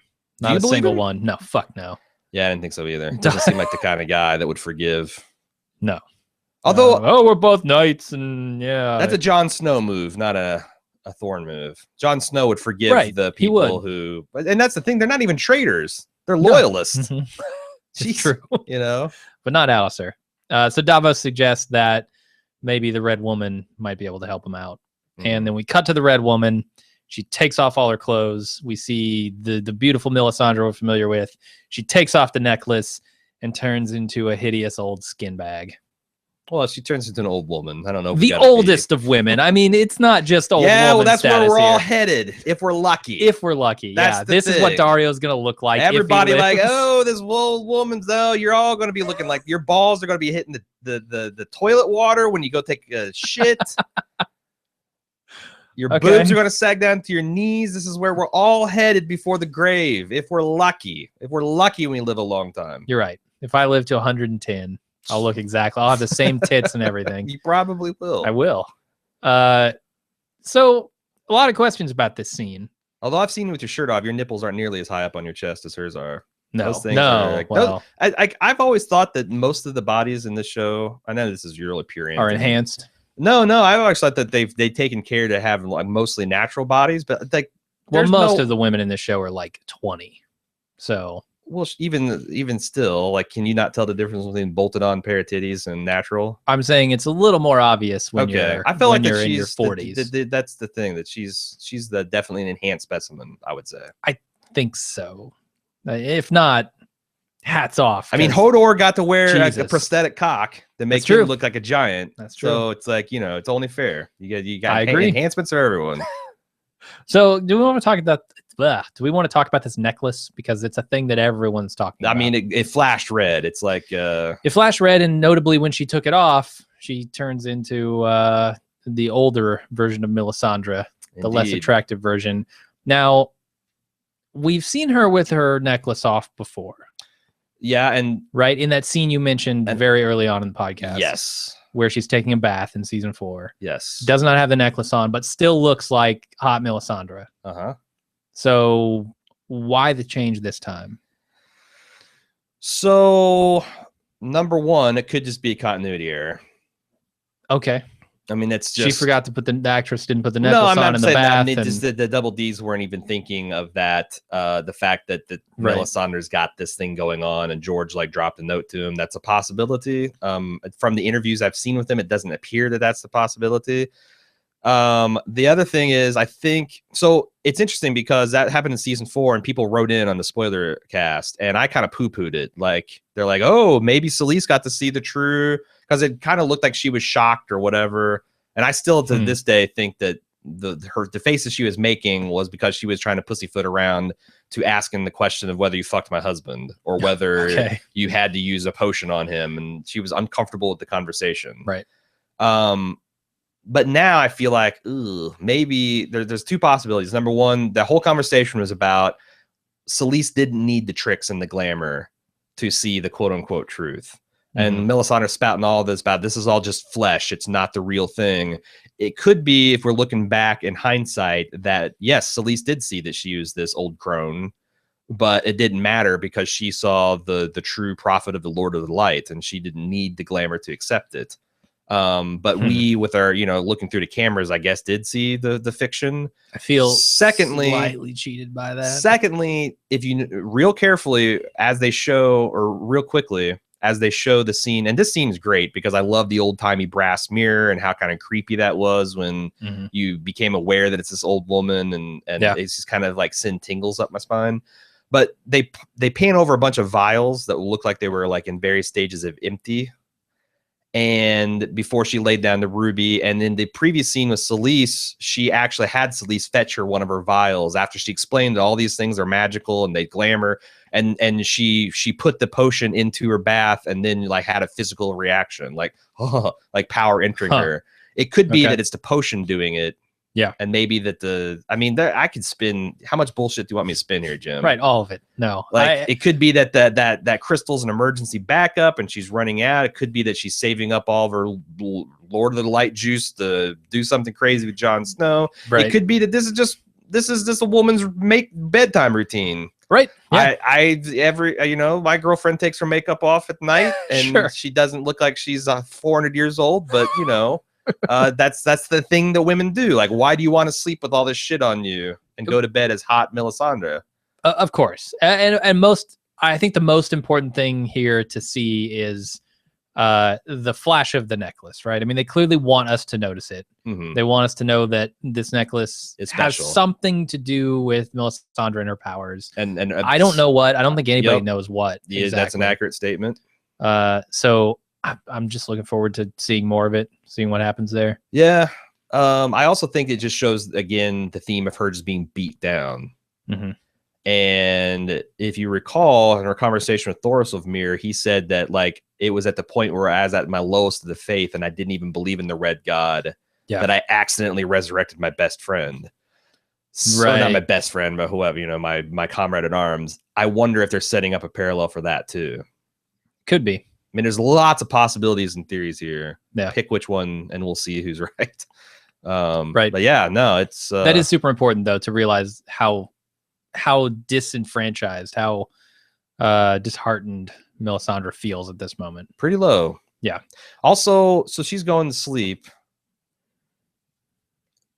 Apparently, I guess it's getting to be nighttime, that implies. And Sir Alistair said that we're beating down the door before it's dark. Yeah. Is there some kind of ticking time bomb clock situation here? Like if she's going to do something with Jon Snow, is Alistair the kind of guy that's going to be like, yeah, I'll make way for the red lady? He seemed kind of dismissive of her. Like, you can take her with, or you can leave her here. I don't know what they would do with her if they did leave her here. Here's a question for you.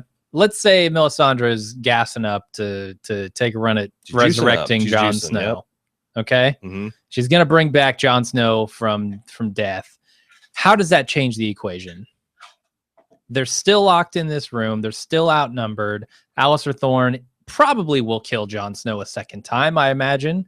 Will it change the other brothers' minds? Will they not fight against a Jon Snow risen from the grave?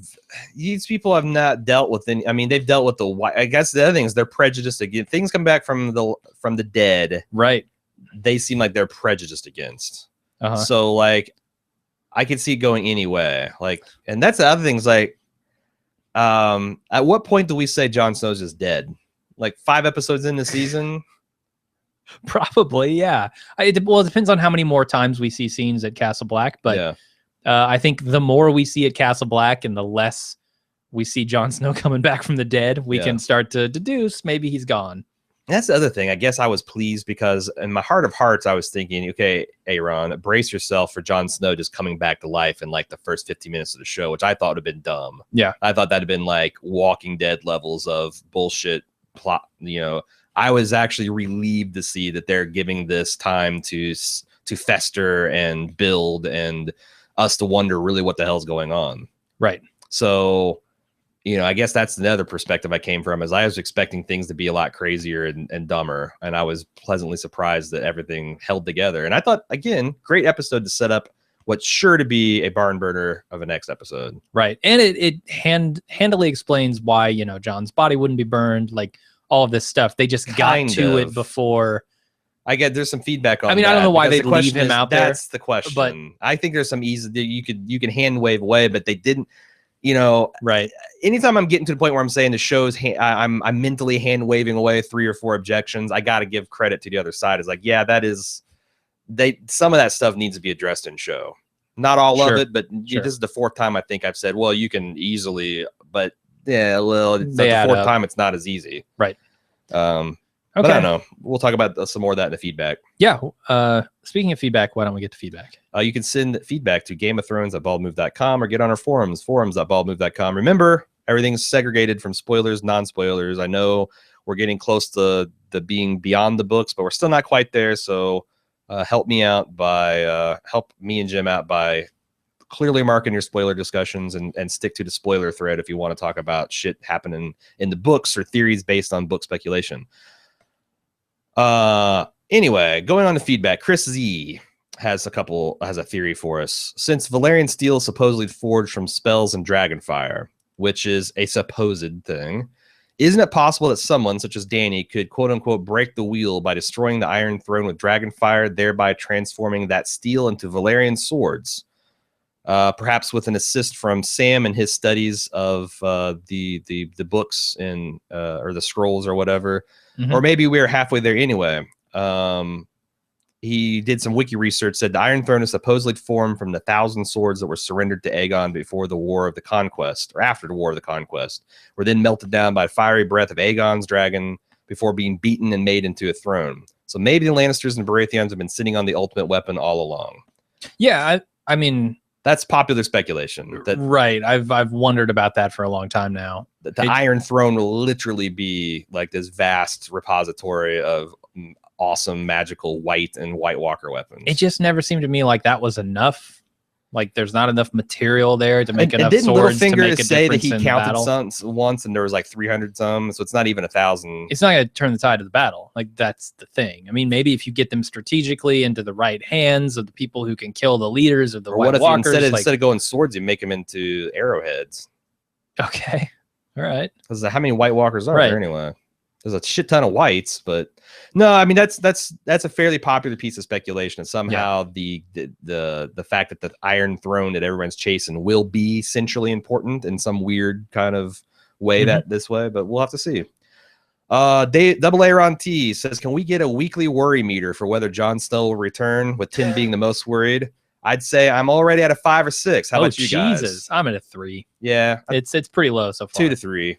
Now each week that it goes, because my magic number is the 3rd episode. I think the 3rd episode is where shit will go down, and he'll either be he'll stop pining for the fjords, and he'll either be all the way dead or he'll be in some version of undead or not dying or back from the dead Jon Snow. Yep. But that's, every episode we get up to that, I'm gonna get a little bit more nervous, and then past that, it's gonna, I'm gonna crank up to 10 pretty quickly. Devin from Virginia has a quick question. How the hell did the Sand Snakes get on a boat with Trystane? So this is the other side. Last season, we all saw them standing on the pier as they watched the boat sail away from the Dorne. So again, the pier, the location from which boats are launched, a singular boat, they watch depart. Right, the only dock in all of Dorne. All of Dorne. And it is a dock. It's a perfectly functional boat dock, presumably with other boats nearby. Right. Now 2 of them somehow magically on the very boat they watched sail away are appearing. Did the boat circle back after discovering Myrcella was poisoned? Did the 2 sisters get on a rowboat and row out to the main ship? They wakeboarded. Did they the entire way across? Did they ride up the King's Landing, somehow beat the boat there? Now that's another possibility. They rowed faster than the boat? I don't know how they have to kind of do a well, that's the thing in real life. You can't if you sail from the old world to the new, you can't come back at the same latitude and the same path because the trade winds aren't working in your favor. So it could be that they either have to tack and beat up all the entire coast, and it's an arduous journey that you could, with the right team of horses and the right people to resupply, be faster overland. Maybe. Possible. Don't think so in the mountainous region of Dorne, but that's a possibility that I haven't seen mentioned yet. Does Dornish at least have awesome horses? Is that a thing that's established? Can we give something awesome to Dorne? Dorne has awesome libidos and wine. Okay. And good weather. Hot, good weather. Anyway, he goes, with this continuity error, let me start over. This continuity error, combined with the fact that they killed off the only Dornish characters I actually wanted to see more of, the fact that they're busy on the underdeveloped characters who supposedly badassery I don't buy, it looks like the Dorne plot will continue to be terrible. The rest of the episode is absolutely great, don't get me wrong, but it looks like Dorne will continue to be the laughingstock of the show. It's the weakest, certainly. And my thought is maybe this is actually good, that like the Double Ds feel like they've gotten, they had to do certain plot points because either the book fans wanted to see it or because George said it's important, and now they're getting to like in-game version Dorne. So it might be cool again. Although, man, I don't know, maybe the Sand Snakes could be cool. I'm not sure about that. Yeah, that sounds like a dubious claim. I thought they're kind of. I felt like a lot of that stuff was hokey in the books, and it is predictably hokey on the show. But yeah, I don't feel the same way about Ellaria. I think that she is obviously making poor decisions from a very emotionally charged place, and that's not a woman thing. Like Oberyn is kind of the same way. Yeah. But I do think she's interesting, and I do like her. Yeah, and I'm interested to see how all of this political stuff shakes out. Yeah, more so than I'm interested in the Sand Snakes themselves. Michael P gets in a old lady joke. Says, I hope Clarice Van Houten gets a makeup endorsement for this shit. Maybe she's born with it. Nah, it's definitely fucking Maybelline. That's what's in the vials. That's what's in it's medieval Maybelline. Okay. Medievaline. Ephraim M said, why the hell did Sir Alistair and gang leave the body there only to threaten Sir Davos and Jon's friends to kill them if they didn't give them the body? Did they go away to sleep and thought Jon's body is just going to still be there in the morning to pick him up after their morning latte? It's a fair question. that's a little tough to swallow. The only thing, and again, I recognize this is hand waving. This is this is not on the screen. But judging by, it's a little bit on the screen. Judging by the way the other first, Bowen Marsh and Yarrick, the first builder and the first steward, reacted when Thorne just came out and flopped his dick out and said, "Yeah, I killed him there." I wonder if the plan was to have it be a bit of a mystery and kind of let the Black brothers work through their grief before they do any kind of grand gesture. And Thorne is he was seeing the way this was going and wanted to kind of put the kibosh on it all. Because else, why would you leave his body there under the other thing is I feel like that they wanted that to be staged like that because they had the big traitor sign. That wasn't for Jon Snow. That was for the people that discovered him. And maybe they fucked up because Davos found it and he was able to grab, like, if maybe they were reacting to Davos trying to rally the loyalists and they didn't have control of the spin. Like that's what I think in my head, but I can totally forgive you if you're not following along with me because again, it's not on the screen.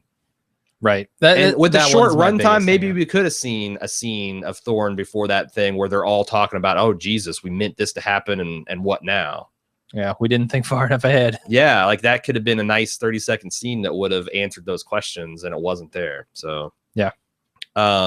Matthew B said, I've seen a popular internet theory that the final Melisandre scene was her giving decades of her own life so that Jon Snow could have them. Instead of her being ancient, that she's essentially giving her life force up.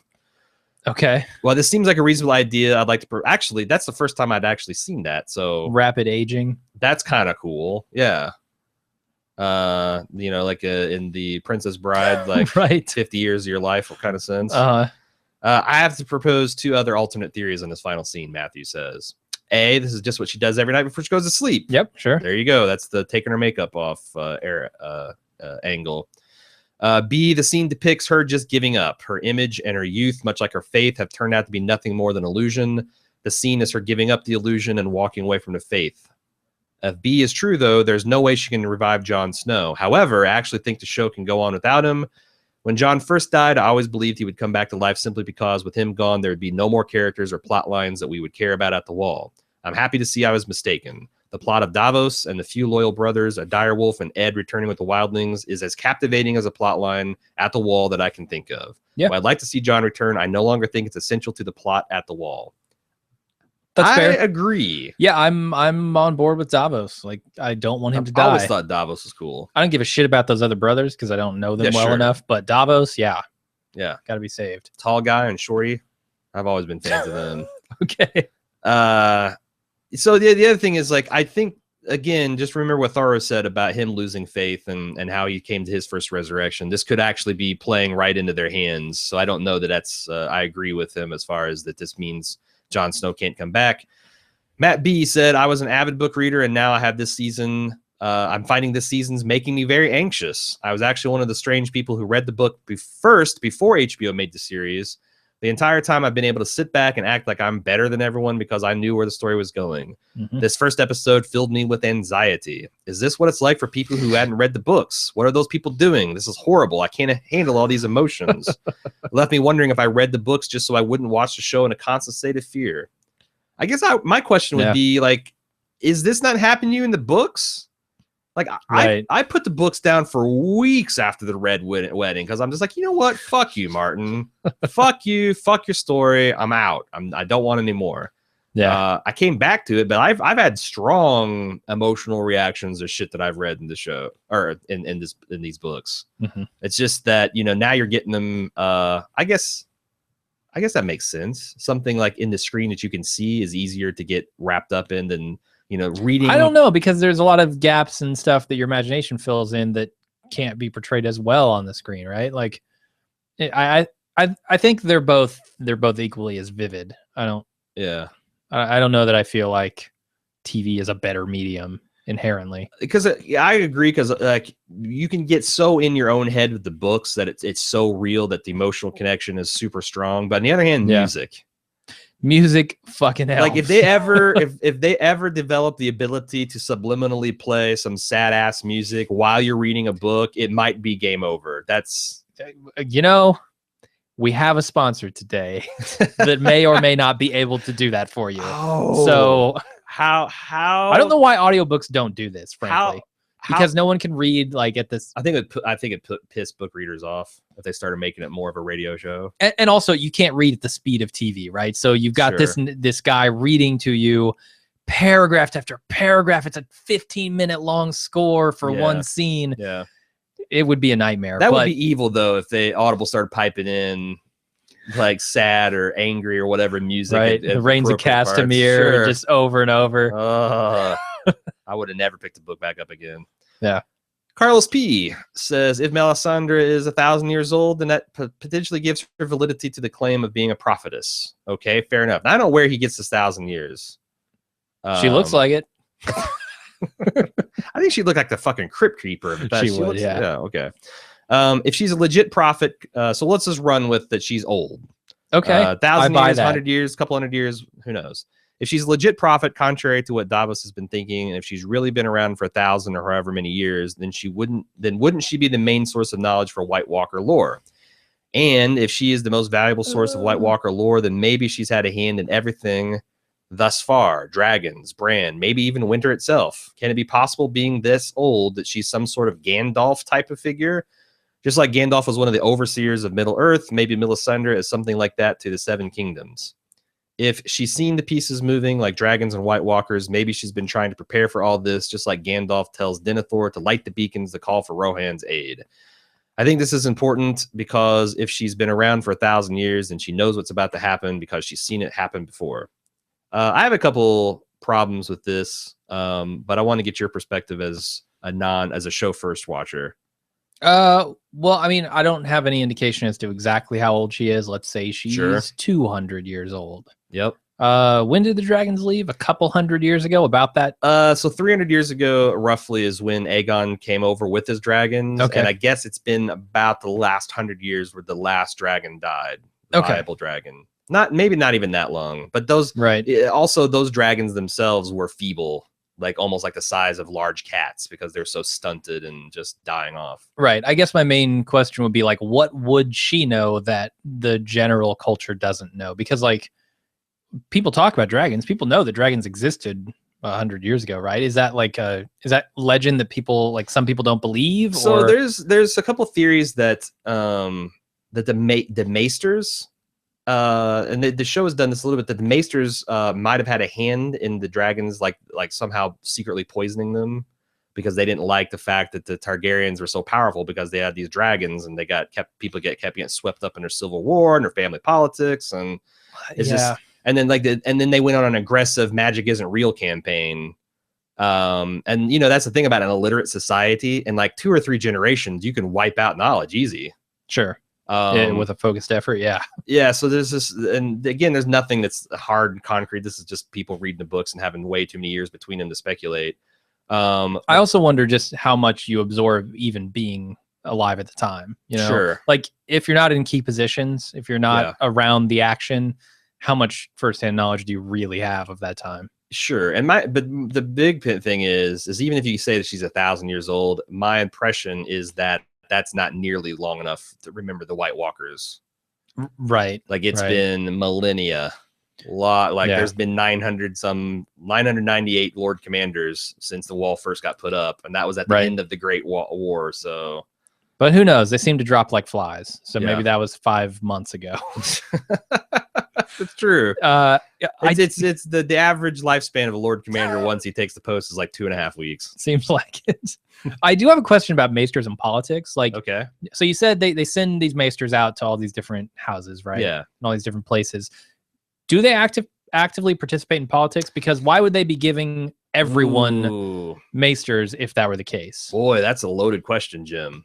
It is? Oh, well, shit. I mean, because number one, I do believe there's something in their vows that they have to serve, you know, they have to give legal service, like loyal and uncompromised, unbiased service to their lords, regardless of what house and regardless of their former affiliations and all that kind of thing.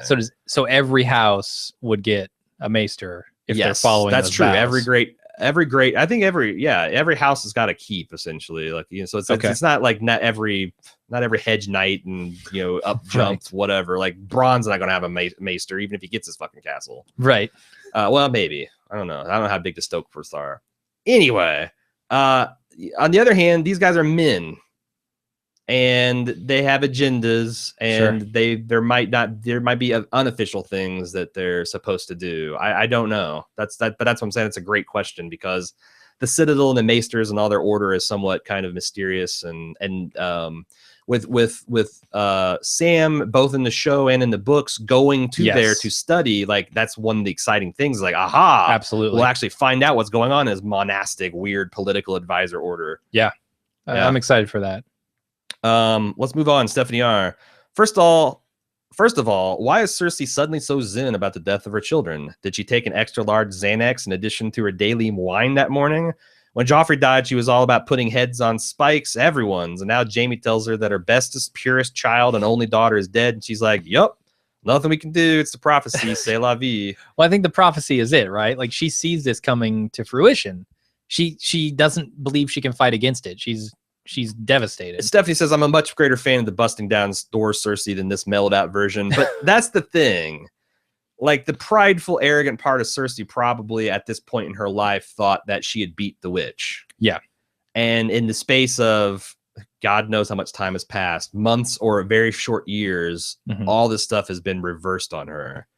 I think it's like she's looking fatalistic. Now, you have to look at her look, but I think it's consistent with what a genuine human being would go through at a low point in their life. And like, look at it through the ironic juxtaposition of her and Melisandre, right? Like, Melisandre proclaims all these prophecies, believes them to be true, and now she's seeing them not come true.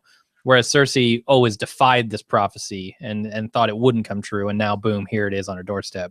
Like, both of these characters are just real low right now. Sure.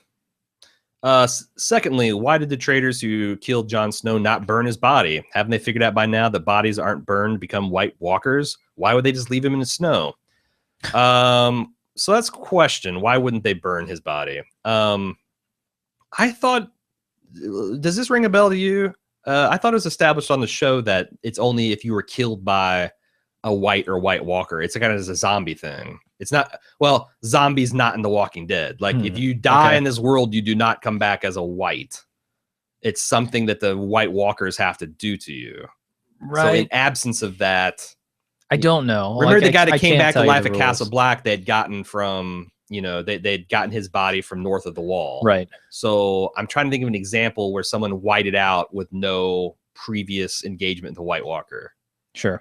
And we know that the walkers aren't around, right? Yeah. They're not at the Wall yet. So maybe they just didn't think there was any danger of that. Sure.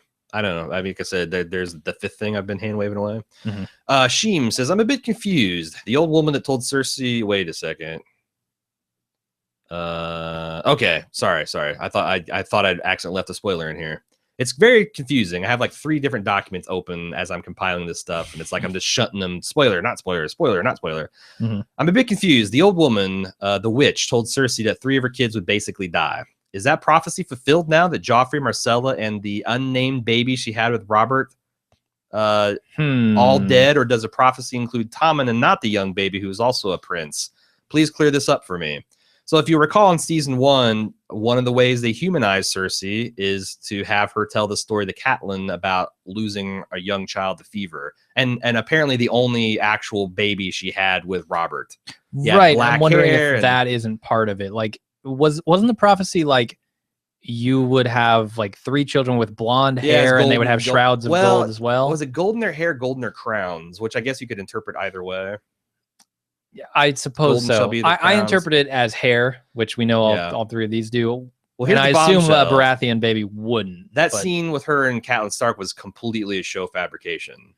So they could have inadvertently opened a bit of a plot hole, but on the other hand, you could also say, well, that wasn't a gold-haired child. So right, that's what I think. But yeah, but it's definitely something I could see them, and that's the thing. by evolving Cersei beyond the kind of two-dimensional cartoon villain she is in the books, they might have stepped in a bit of dragon shit there. Frankly, how do you avoid it? It's nearly impossible to avoid. That's why the dragons try and had to clean die it, out. you just end up spreading it around. It's sure, like it just covers the whole land at a depth of 6 feet evenly. If that's why they had to go. TM Hughes wants to know, why does Sir Davos owe his life to Jon Snow all of a sudden? I think that might be a misinterpretation. I think Sir Davos was talking about the other dudes in the room. Okay. Not me, but you guys kind of owe your lives. People. Yeah. Is Gendry being entered into the Westerosi Olympic rowing team for Brazil in 2016? Gendry? Yeah. Gendry. Who the fuck is Gendry again? Gendry is the illegitimate son of Robert Baratheon that was the blacksmith that Ned rescued from the city in season 1. And didn't he fuck off to nowhere? Well, that's the thing. Davos put him on a boat and told him to keep rowing in this direction. And that's that's the joke. He's still rowing. Okay. Some say he still rows to this day. Is he ever going to come back to be prominent in the show again? I have no idea, man. I mean, I'm perfectly fine with him just being a plot point of like, well, that's how Ned knew that, you know, the Lannister children or the Baratheon children were illegitimate. Yeah. But then they had him come show up with I will just say, and I have not thought about Gendry in seasons, and I don't care. Okay. I don't care if he comes back. Would you recognize him if he showed back up? Borderline. That's all I need. It depends. That's all I need from you, man. Has his hair changed? Like, did he do a Cersei or like it's blonde a Theon? Now. How crazy does he look? Yeah. Or like a Lancel? Now, if Cersei had dyed her baby's hair blonde, could she have spared Tommen's life? That's the real question. Well, the world may never know. Candace W said, when Tyrion and Varys are strolling through Meereen, the camera shows a man watching them through a broken window. The view is over a man's shoulder, but does not show his face. At this moment, Varys states the Sons of the Harpy are so well organized that they must be taking orders from a leader. I thought the man looking out the window looks like Littlefinger. I know it bends the physics of time and space, but could Littlefinger also have had a hand in Meereen? He certainly would not be thrilled with Dany taking the Iron Throne, and he's always out to screw over Varys. He comes back, burns the boats. Sure, yeah. Says, "I'm here now. I'm taking over this town." He's a boat burner. Did it look like Littlefinger? For some reason, I kind of remember seeing a mask, but that might be a false memory. Nah, that's the thing. Like, Littlefinger looks like an average nondescript white guy from the back. It's true. Yeah. So I didn't get that, but I can also kind of squint and see where she would. But on the other hand, like, people are already giving Littlefinger grief for being the true teleporter of the Seven Kingdoms. Like, he goes, he's at the Riverlands, he's at the Vale, he's at the Winterfell, he's back down. Cersei snaps her fingers, and he materializes in King's Landing. Going across a narrow sea. That's a trip. That's a bit of a trip. And it's not just like, we're gonna land on the shore and here we are. Yeah. So you got to go all the way down around that fucking continent, don't you? No. Isn't Meereen like further east than the shore? Yes. Than the shores of Essos? Yeah, that's entirely true. You're okay. Right. You have it's a not long like going ass to Bravos. trip. It's like going sailing down the coast of Africa almost. So who knows? Okay. Moving on. Lino from the Hotlanta. The ATL. Did you guys feel like the top 5 experiences back and forth between the Cal and his men felt like it came from a different show or movie? Yeah. I almost felt the actors laughing behind the acting. It seems like a bad improv moment from an Apatow movie. It was enjoyable, but out of place to me. That said, it did make me laugh. What do you think, Jim? I agree. I thought the jokes were a little too broad for this show. Maybe a little out of place there. Well, so I kind of agree, but on the other hand, like, I like the fact that, like, the Cal, this is maybe the way the Cals and his Blood Riders talk when it's just a bros, and they don't think this white woman, this white haired lady can understand what they're saying, so they're just, you know, like, I don't think that there's any way that his loyal men would dress, you know, kind of tease him that way if they thought anyone important was paying attention. Right. It kind of borderline shocking they talk this way in front of his wives. Yeah. I wonder if this is we're supposed to imply that this is this Cal's not quite as I mean, because that's the thing. Drogo was like a capital K Cal, like he was maybe the hope to unite the whole Khalasar. Yeah, I broadly felt the same way about Tyrion jabbing at Varys. Like, Oh, because you aren't a boy. Because you have no cock. Like, good goof, Tyrion, but a little mean-spirited and not really your within. I don't know. It's within his character. They have a antagonistic relationship. They do a little bit, but that's not their finest work. Not at all. No. Okay. So, moving on, Logan C said 2 points I'd like to ask you guys about. First, I know you guys touched on the inconsistent Game of Thrones time stream in the instant cast, but I've long wondered why Thrones can get away with this, whereas shows like Breaking Bad or others cannot. It doesn't impact my appreciation of the show, but it's odd that Thrones gets a pass here, where we may kill another show if it did the same thing. Well, the places where we kill shows like The Walking Dead on this topic are when there's other continuity to say, this should have happened like this, and it's an actual continuity error. Whereas this is a shifting timeline that is confusing, but I think consistent. Like, I don't think there's like big things that say, well, this must have happened here, and this must have happened here, and they couldn't be the same time, but the show is acting like they're the same time. Yeah. It doesn't ever do that. It's just showing us different chunks of time. And also, like, I give him a pass because they're kind of screwed with the kids aging, because that tells you years are passing, but in the books it's not like that. But like you're never going to hear me slam The Walking Dead because Chandler Riggs is now like 17 years old.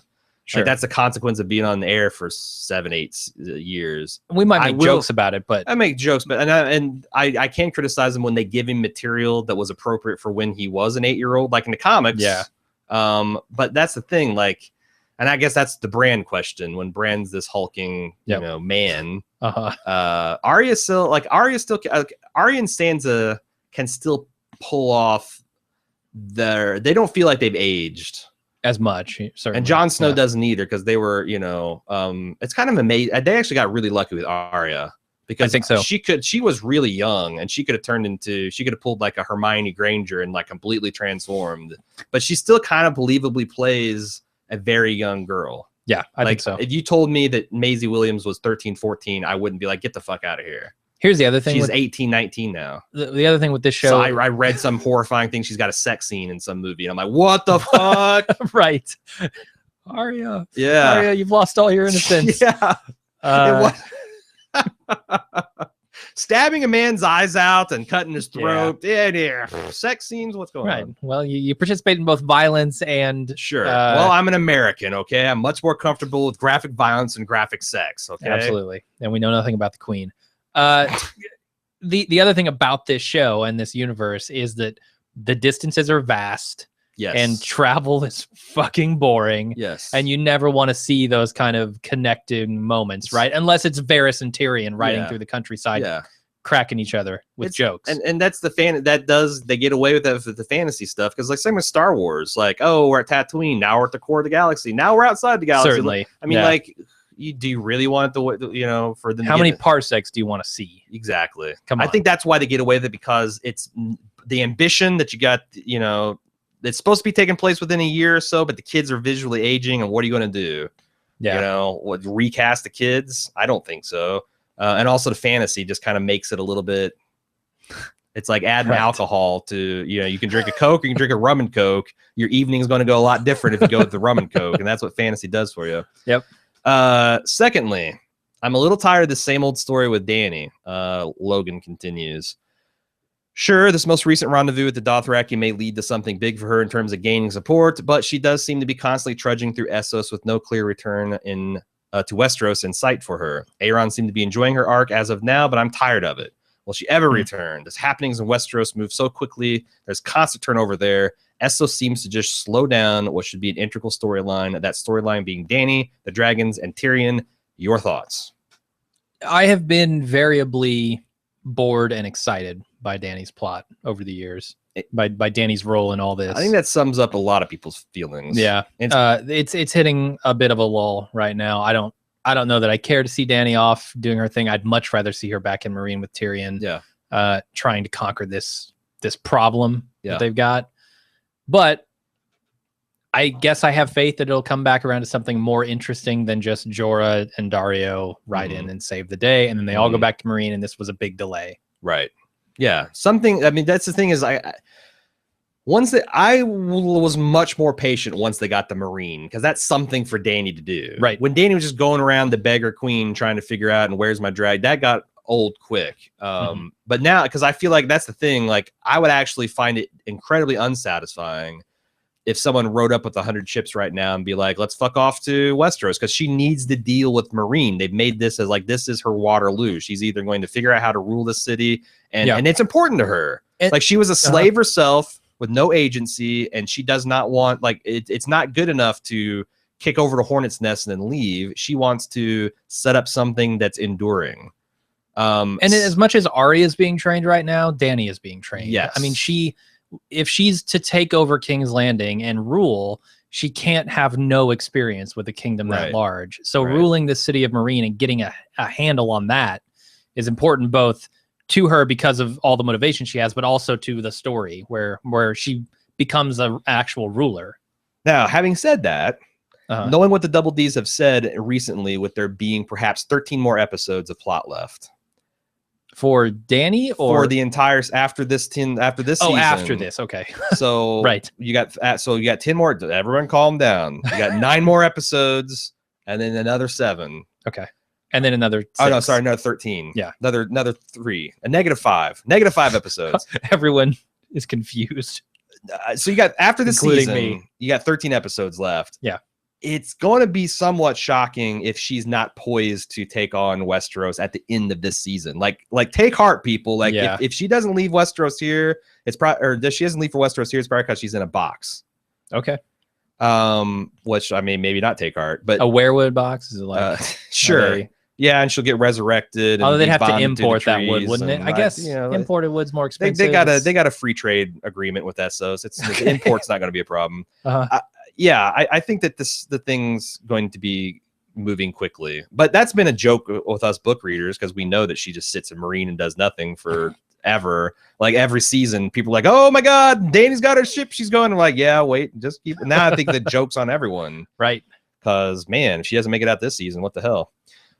Speaking of disagreements with Dany's plot, 20 Minutes wrote in and said, the Double D's idea of an interesting subplot for the Queen of Dragons to have her get kidnapped again and sit through 20 minutes of catcalling. Why? Seriously, out of all the interesting things that could be going on for her, we have to go back to the basic of the rapey kidnap. We need to dedicate more time to the train wreck of the Sand Snakes, but I don't know if this is the build up to something. Wait a second. Can you cut that last part out? Because I should have cut this paragraph.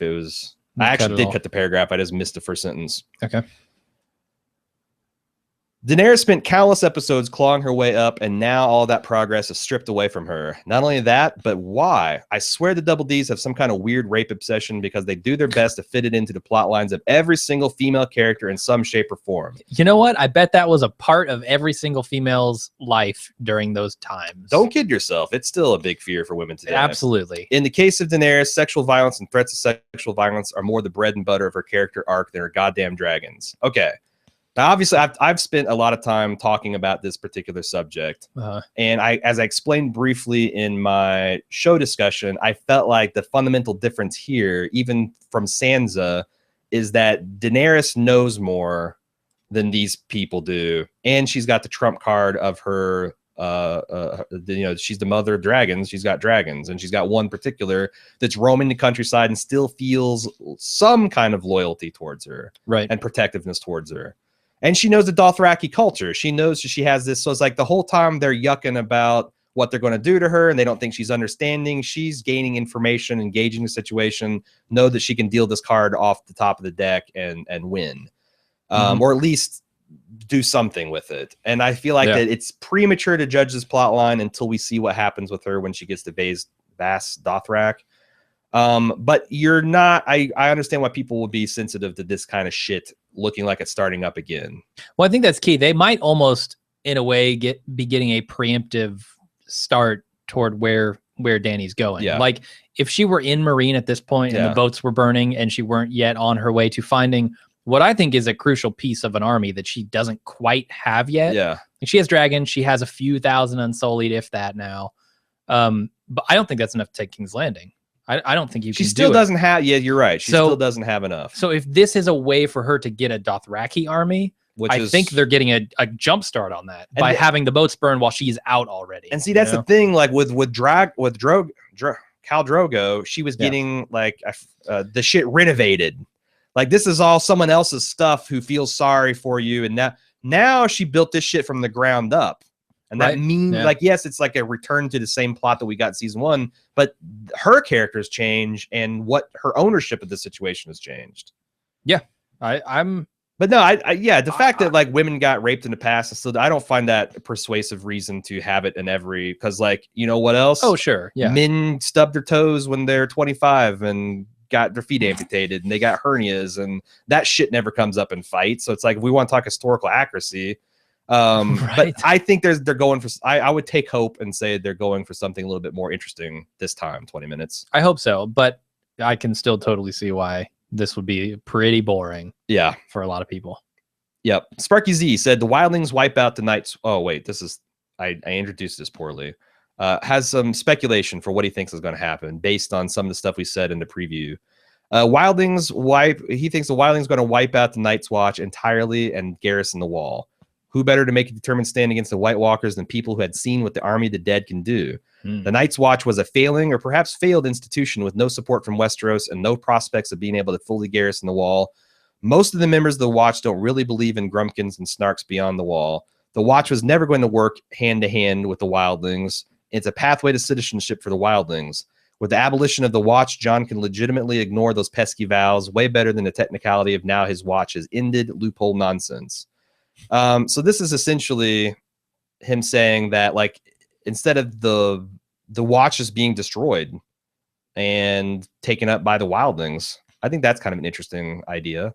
I suppose so. Yeah. They have a much larger army at this point. Yeah. They do a better job than the few hundred. I mean, at this point, when they said 40 men, because at one point, I think it's Davos said, a direwolf is not going, or no, they said, what's a redhead going to do against 40 armed men? Right. I think that's an accurate estimation of the Black Brothers' total strength now. At Castle Black? Well, yeah, there might be some other. I think it's at Castle Black, because we know they were going to send what's his nuts who got his head chopped off over to another castle. Yeah. And you got they've always garrisoned Eastwatch by the sea, and I have a feeling the shit's going to go down at Castle Black. Like, I don't. Well, I mean, you got 40 guys plus what, half a dozen in a room and a dire wolf. Yeah. Like, and well, what I mean is, like, when the White Walkers come to the wall, they're going to approach from Castle Black. I don't think we're going to jump over to some other castle. Oh yeah, on the wall with a bunch of nobodies we've never seen, and the White Walkers sneak through that way. Fair enough. So, Wynn has a related thought here. Said when Dolorous Ed is dispatched to recruit the others that owe their life to Jon Snow, I thought Davos meant the wildlings, which I believe you pointed out as well. Now if Ed comes back with a band of wildling fighters and they liberate the loyalists or otherwise fight the remaining Night's Watch brothers, Alistair Thorne's prediction will have come true. He's been saying all along that not to let these murderous rapists through the gates because they will turn around and become enemies to the Night's Watch. Obviously, the circumstances are a little different than everyone expected, but this is a roundabout way of proving that Alistair was, in fact, correct. Just thought this was a noteworthy observation. I think now combine this with the email before. I think the irony is even higher that Alistair created a self-fulfilling prophecy through his actions and stubbornness. Right. Because if he doesn't kill Jon Snow, the watch is not destroyed. Yeah. Right. But because of his stubborn way of clinging to what he thought the mission of I've always been more sympathetic to Jon. Like, I'm fighting for the side of the living. Me too. Yeah. And like, it's all well and good to keep the wildlings out from raping and reaving and whatever they're doing. But like, when it's us against an undead army, you got to side with the living. Yeah. This is why making promises always backfires, right? These vows, like, circumstances change, man. And we might have to do something that we didn't expect 1,000 years ago when we took up this vow. Well, and that's one of the great, interesting, rich things about Game of Thrones is it explores the guys like Ned who are so stuck on their loyalty and their word that they do stupid shit and get defeated by evil men, and guys like Littlefinger whose words mean nothing. Right. Like, there's a middle ground here that I think is best embodied by Dany and Jon, where they're like, you know what? This is a lot more complicated situation than everyone's trying to make it. We need to understand and figure this shit out and be smart about it. And of course, one of them's dead and the other one's being kidnapped. So it's still a Martin production. Willie Mai says the way for Jon Snow to return will be to copy of what happened to John Locke and Lost. Oh, God. Okay. After Locke, yeah, you're gonna have to help me out because so he's gonna come back as a smoke monster. Spoiler alert: Lost. No, he's not coming back as a smoke monster. He's coming back as some spiritual island protector. I don't. But he know. actually asserts that he was brought back as a smoke monster, taking his form. He was brought back as Jacob. Okay, I've wrapped. I don't know. There's shit in a cave. Like that show lost me at that point. Okay, like, so big time. So all the Lost fans discuss with William amongst yourself. Yeah, he says it's so simultaneously true that the Locke was really dead, yet he still had some kind of form that lived on, and he wonders if Jon Snow's going to be like we're all expecting him to be Lord of Lighted or Whited but what if he comes back as more of either the meat puppet theory that's going to be manipulated by whatever's keeping Melisandre alive, or what if he comes back as almost like a ghost or a force, or he's in the trees, he's in the wolves, he's in all of us. Like, oh God, this is where the fantasy stuff loses. Yeah, me. I don't know. Can I just say real quick? No, for your sake, okay, Aaron. Please, I know I'm admitting it. I'm wrong, and you're right about Lost. Please, we don't need Lost emails on top of the Game of Thrones emails. Just don't do it. Put the keyboards down. All right, you're right. You're all right. I'm making an email filter right now. Lost, exclude, direct to trash. Yes, direct. No, yeah, because that's the thing. Like, I thought you had seen up until the last season. I have, but you did a lot of background watching in the last few seasons. Yeah. Jane W says, does it bother you guys that the graffiti in Marine is in modern English? There's something that feels just really jarring to me about this visual, almost as if we accidentally got a glimpse of camera equipment in the shot. Of course, not only do Marines, Marinese obviously not speak the common tongue, but I've always thought the common tongue was something closer to Anglo-Saxon or something, the language we know of as English not yet existing. And also, wouldn't the slaves be illiterate for the most part? What do you think? Sure. Like, I guess if that bothers you, I understand why, but I just feel to me, I don't care. Star Wars, man. Like, every time you see written Star Wars, it's all some kind of weird Star Wars glyphy conj crap. But when you got to know that Obi-Wan's shutting down the shield generators, they're labeled with red tape shield generator. Right. Sometimes you got to cheat so the people at home, I guess it felt more real if it's some kind of crazy font and then it has a subtitles that say right. I mean, they could have had, they could have done the goof where Tyrion's like misreading it or something. Yeah. Like as they walk by and Varys is like, no, it says this. I guess that could have been, yeah. I mean, it would have been pretty easy to do that. Yeah. So shame on them for not doing it, but I don't care personally. And also the fact that the slaves were illiterate, that's true. But people, I mean, that could actually be an implication that, I think that someone else wrote it. Yeah. Like, here's my thought. Grey Worm and his commandos are the ones that originally wrote Kill the Masters. And then the Sons of the Harpy, whatever faction they are, wrote Misha is a master. So, like, right. I don't think it's the slaves doing the writing. But whether English or not bothers you, I mean, that's just... If it really bothers you, go to Reddit. Somebody corrected it. So they put it in the original Valyrian? Yeah. Yeah. With proper grammar and everything? Uh-huh. But they said something about the Misha wants to eat us. I don't know. Teresa V says, why do you think they spent so much time reminding us about the grayscale? This is the last email, by the way. They highlighted it on the previously on, which was insanely long, and then took time to show Jorah looking at his grayscale again. We get it. Jorah's dying. Why do you guys think they need to keep reminding us? They are really just bashing us over the head with this stuff. I mean, from actually showing his wrist with the grayscale to all of the dialogue in that scene. Like, if you live long enough, I hope I live long enough to see Dany conquer it. Oh yeah, me too. Well, we know Jorah's not going to. I mean, he's got 6 months if he's lucky, and then he's headed to Valeria. I think it's when we'll swallow it. So when he gets fully grayscaled, he becomes like the Thing from Fantastic Four, and it's all about clobbering time. God. But he says clobbering time in Valerian, right? Yes, of course. You'd have to be in High Valerian. Right. It's probably like, forsooth, it's thy time for clobbering. I don't know, because I could see if they went 4 or 5 episodes that mention it, people would be like, oh, they've really lost the grayscale plot. It's just, You know, you got to always remember, the people listening to this podcast, we are the 1%. Right. Most people, they're like, I fucking love Game of Thrones and I'm excited for it to watch, and they're posting memes on Facebook and shit, are like, they need the previously ons. Mm-hmm. And the other thing is, like, when you're binge watching these in the future, these previously ons won't exist. That's so true. Like, it could be that you're just peaked, your ire is peaked because you got the 4-minute intro where they belabored the point, and then they belabor it within 5 minutes or 15 minutes of getting into the episode. I don't know that's their fault. That's just that's just the way this stuff works in the previously ons, and sometimes it doesn't work in your favor. Yeah, I mean, it's pretty obvious at this point. But also, like, I don't know, do you want to speculate about where they're going with this grayscale stuff?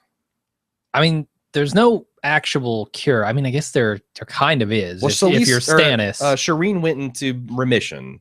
Right. I mean, it didn't go away, but it didn't kill her. Yeah. Or it didn't make her into whatever the Valerian city has become.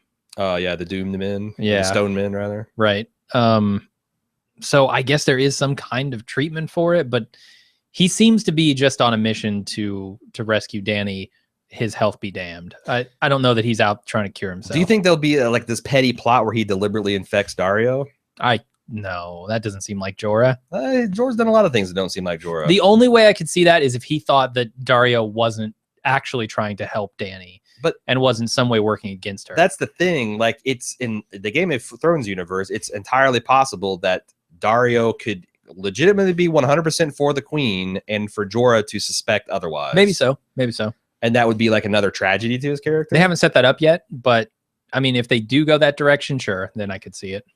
At this point, though, like, another popular theory is that I've seen is that Jorah is going to accidentally infect the whole of Meereen. But at this point, if one more goddamn thing happens, Meereen, that's not moving Dany closer to getting the fuck out of there, I think people will riot. Yeah. Like, if, episode 8, it's like, we're about ready to get on the boats. Oh, shit, my people are, struck with the plague. I cannot leave them now. Like, yeah. Good God, can you imagine the feedback we'll get on that? What if he sullies the Unsullied accidentally? And there goes her army.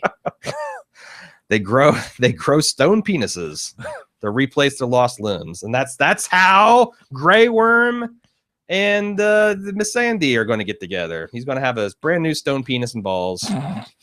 All this romance plot was going somewhere. Imagine if you had an army of Unsullied who were also stone men that she could somehow control, and dragons, and the Dothraki. That's a pretty formidable army. That's actually kind of cool, because the whole thing about the Unsullied is they're so disciplined, and they take those drugs, so they're not susceptible to pain. Like, it'd be interesting if they got all of the physical strength, or I guess tough skin, but none of the, like, they're still able to follow orders. Yeah, the infectious zombie-like quality too. Yeah, because that's kind of what they were trained from birth to be and do with different obey and fight. Yeah. So, like, that still is an instinct that they retain. I'm going crazy with speculation here. Do it. That's what we love. But why not? Speaking of going crazy speculation, we will have a tinfoil, or I'm sorry, not a tinfoil, a spoiler edition of our podcast out on Friday. Can't promise anything. People have sent me some intriguing tinfoils that I'm researching right now. Okay. So we might have more than I thought this season. Definitely not one this week, but we will have a good hardcore spoiler speculation. I've already gotten a lot of email, but it's not too late. Game of Thrones at baldmove.com. To get it to me before like Thursday morning is probably going to be the cutoff, because I have to eventually say enough and produce the episode. But so you got a day or two to get this into me and make the spoiler edition. At long last, we did 2 hours on the first damn episode where nothing really happened. I'm afraid, Jim. It could be bad. We'll always be podcasting. Maybe this is just the initial excitement and it'll wear off, but that's never been the case. Like, it's true. It always starts off with, oh my God, I can't believe there's this much feedback coming in. And then the end of the season is like, right. So you get hit with dragon shit. We'll see. I need to track grayscale. All right. That's it. Thanks for sticking with us for such a long episode. And if you're into spoilers, we'll see you Friday. If not, we'll see you right after the episode on Sunday. And until then, I'm Jim. I'm Aaron. See ya.